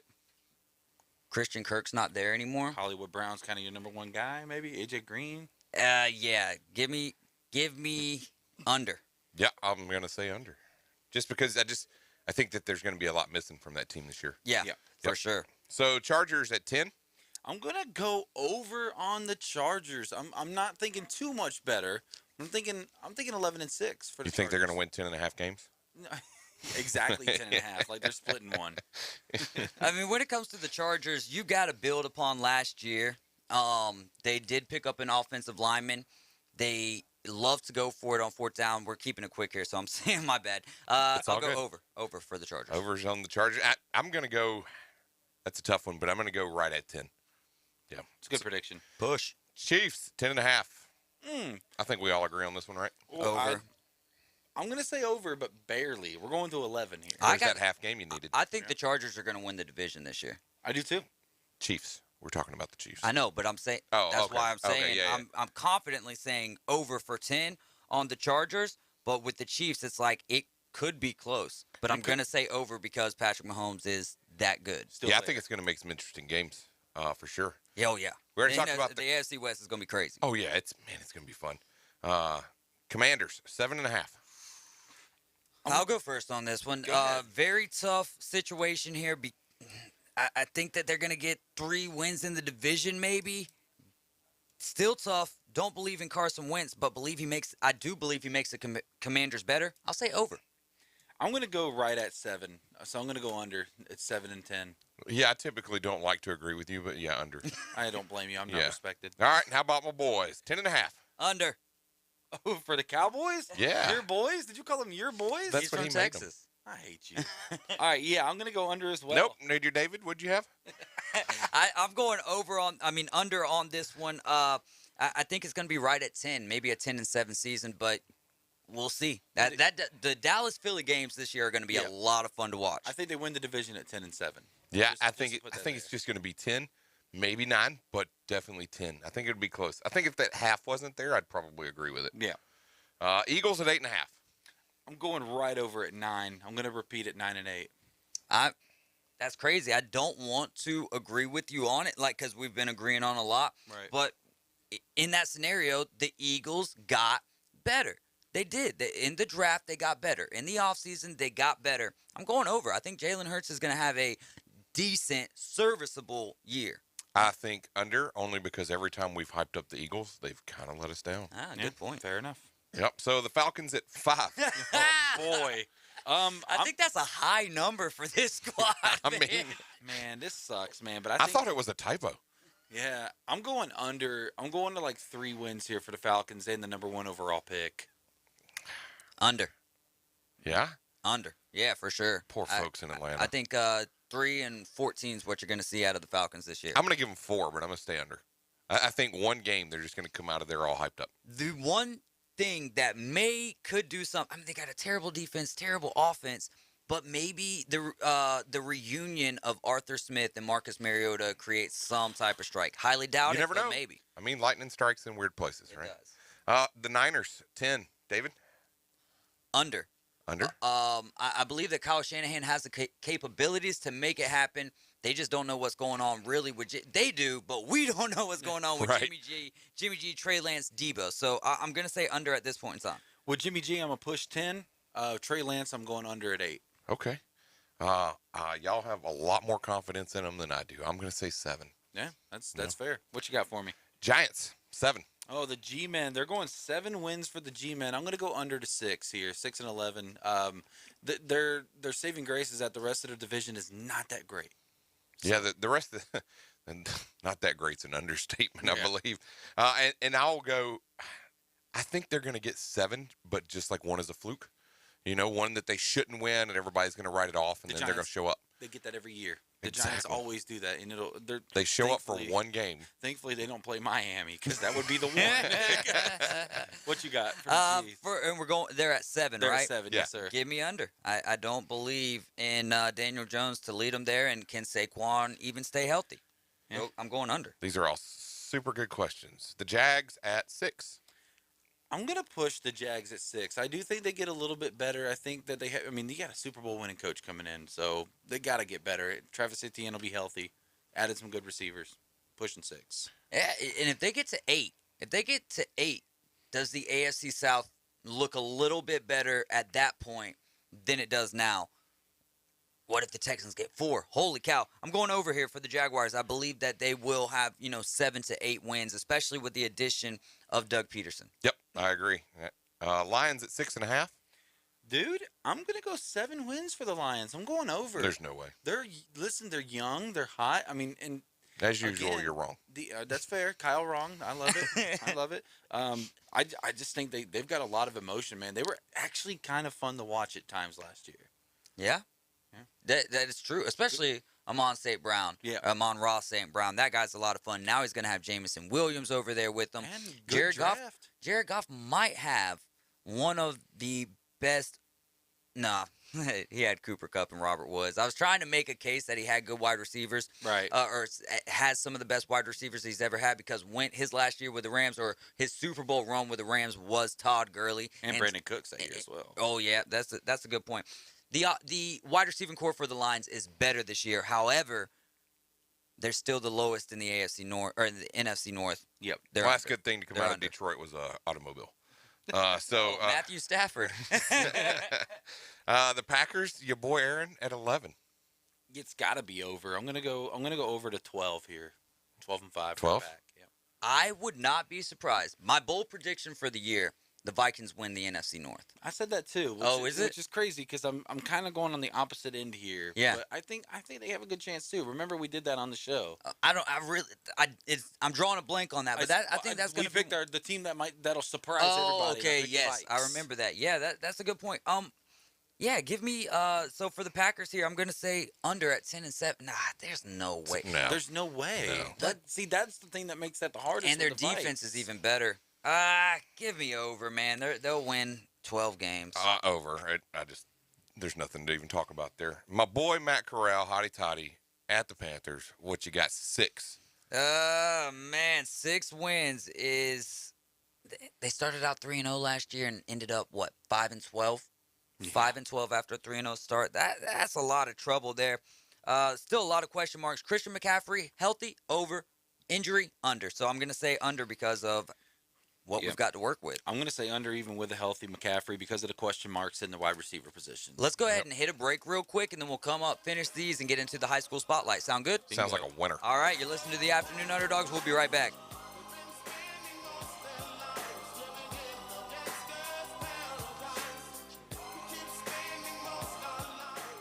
104.3 ESPN Northwest Florida is your radio home for live and local sports coverage.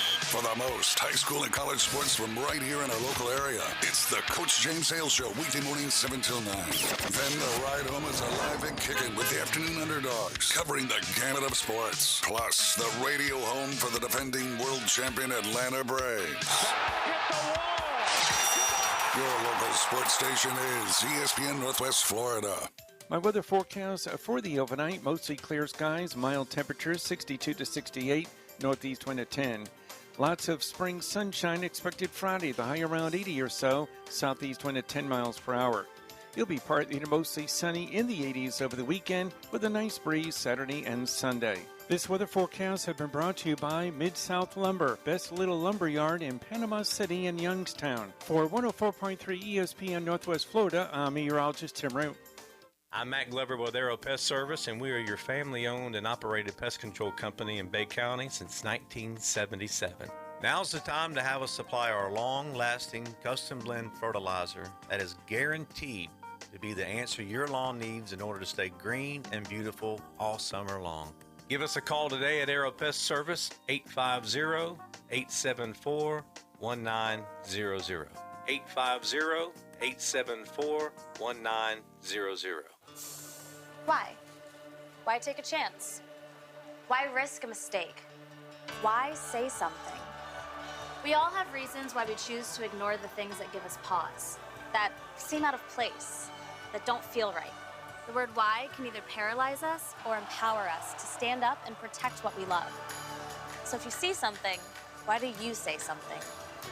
I see safe for my family. I see safe for my friends. I see say for my students. We see say for each other. I see say because all of this matters. We all have something worth protecting, a why that unifies this community we're all a part of. So protect your everyday. Report suspicious activity to local authorities. If you see something, say something.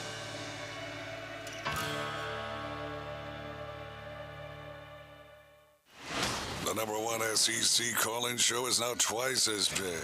It's double the Paul Feinbaum Show. Weeknights starting at 6. Okay, but also go faster.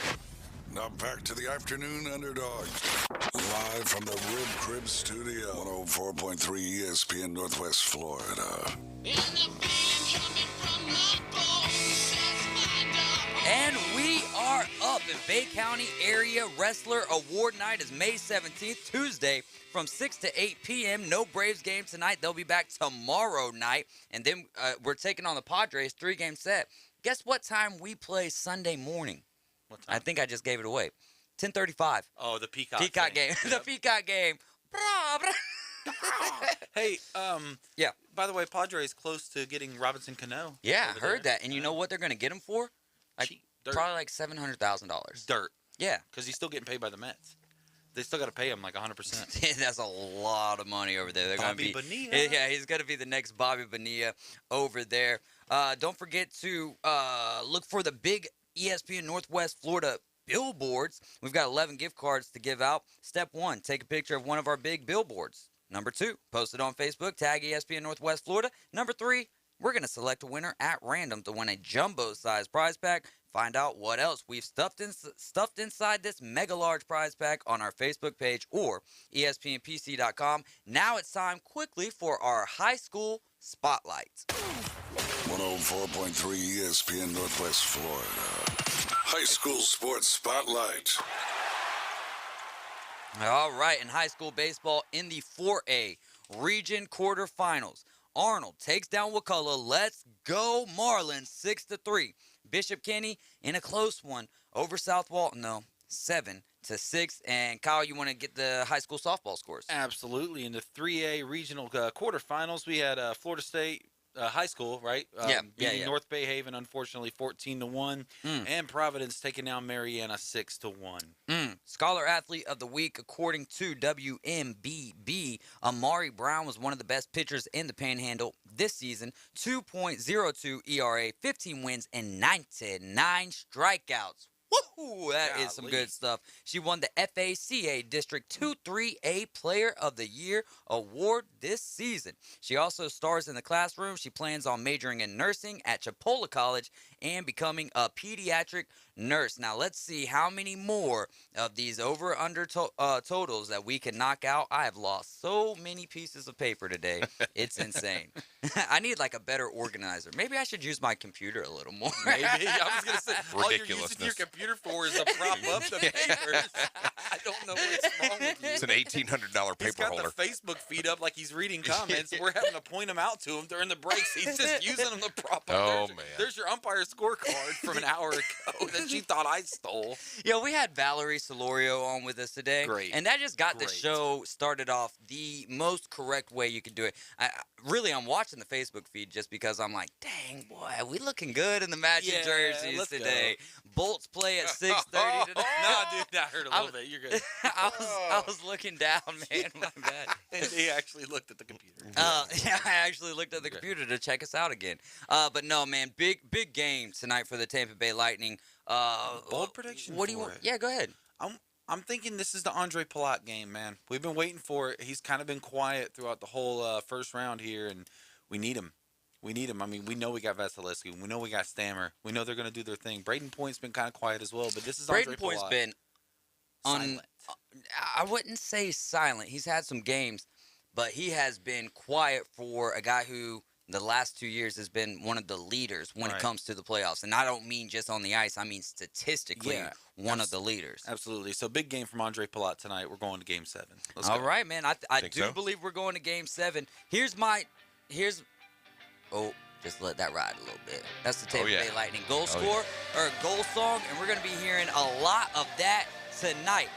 Leafs weather the storm is what Caveman says. I say this. If we go into Amalie Arena tonight and we blow them out, it is not going to look good when we head back to Toronto. If tonight is a hard-fought game and we win in a 5-3 fashion, Toronto is going to fail miserably in front of their fans who are used to seeing them just blow things away. Right. So that's my bold prediction for this series right here. So let's get back into our win totals. I think we all want to see the Lightning win. Yeah, no doubt. For sure. Let's go Bolts. All right, so we left off with the Patriots at 8.5. Golly. Over for me. I'm going under. Yeah? Well, actually, I was about to say you're a Mac Jones hater, but I don't know if you're. No, I think Barrett Townsend, and I don't want to say hater, but he does not think that Mac Jones is a good quarterback at all. He says third, fourth tier. Listen, they didn't exactly give him an opportunity to be great. They didn't address their wide receiver needs other than Devontae Parker, who's been a walking IR stint for the last 5 years. So, I mean, the Patriots, with the rest of the division getting better, unfortunately, down they go. That's a good point. Raiders, same number, 8.5. Talk about tough divisions. Wow. Talk about tough divisions, but talk about a team who got Jarrett Stidham today in a trade. Oh, Super Bowl. Super Bowl no, I'm just kidding. They did get him as a backup. Derek Carr is the guy. I'm curious to see if maybe turmoil, back against the wall situation is what propelled them through last year, and maybe they weren't as good as. But then also Josh Jacobs, his option not getting picked up. Does that create a chip on his shoulder to make him run harder? It usually goes one of two ways for those guys. Either it makes them a lot better, or it kind of gives them that, all right, we'll screw this attitude. So hopefully, I don't know. I want to see the Raiders do good. I've always been a team I haven't liked, but after last year, everything they went through, still getting into the playoffs, man. I mean, come on. I'm going to go over. Thanks for keeping it short. I'll go over. Appreciate that. I started that. He started it, by the way. Don't look at me like that.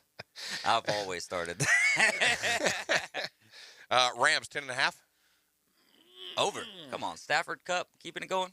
Roll with it. Over. I think they're going to be better in the playoffs if they go under here, which is weird, right? But I'm going to go over 11. By the way, J-Mac, great camera work. You got me looking like a midget over here. I would bring my chair down, but it's down.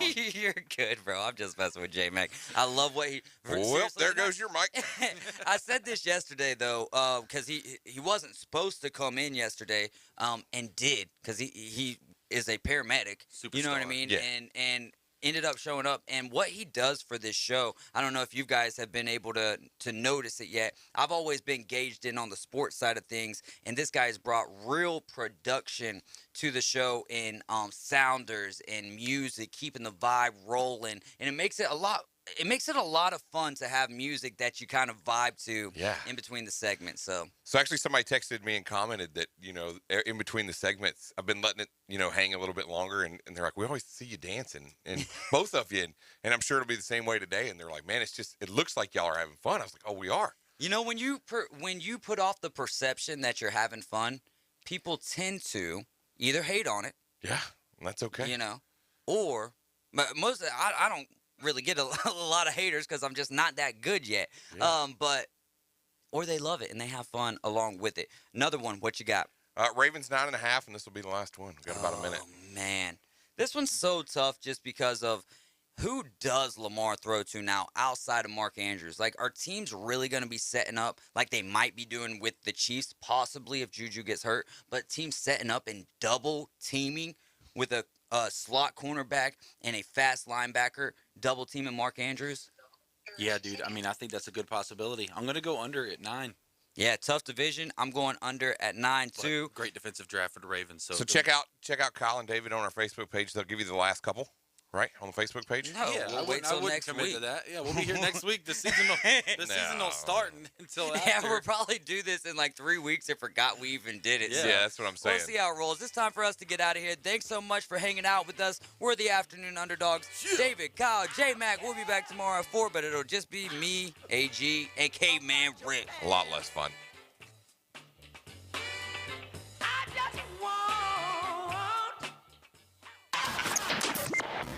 104.3 ESPN Northwest Florida.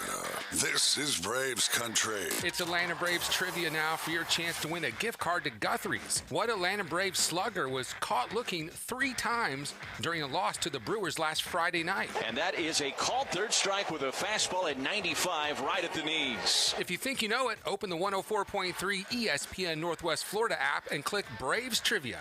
Good luck from ESPN Northwest Florida. At Slim Chickens, craft means something.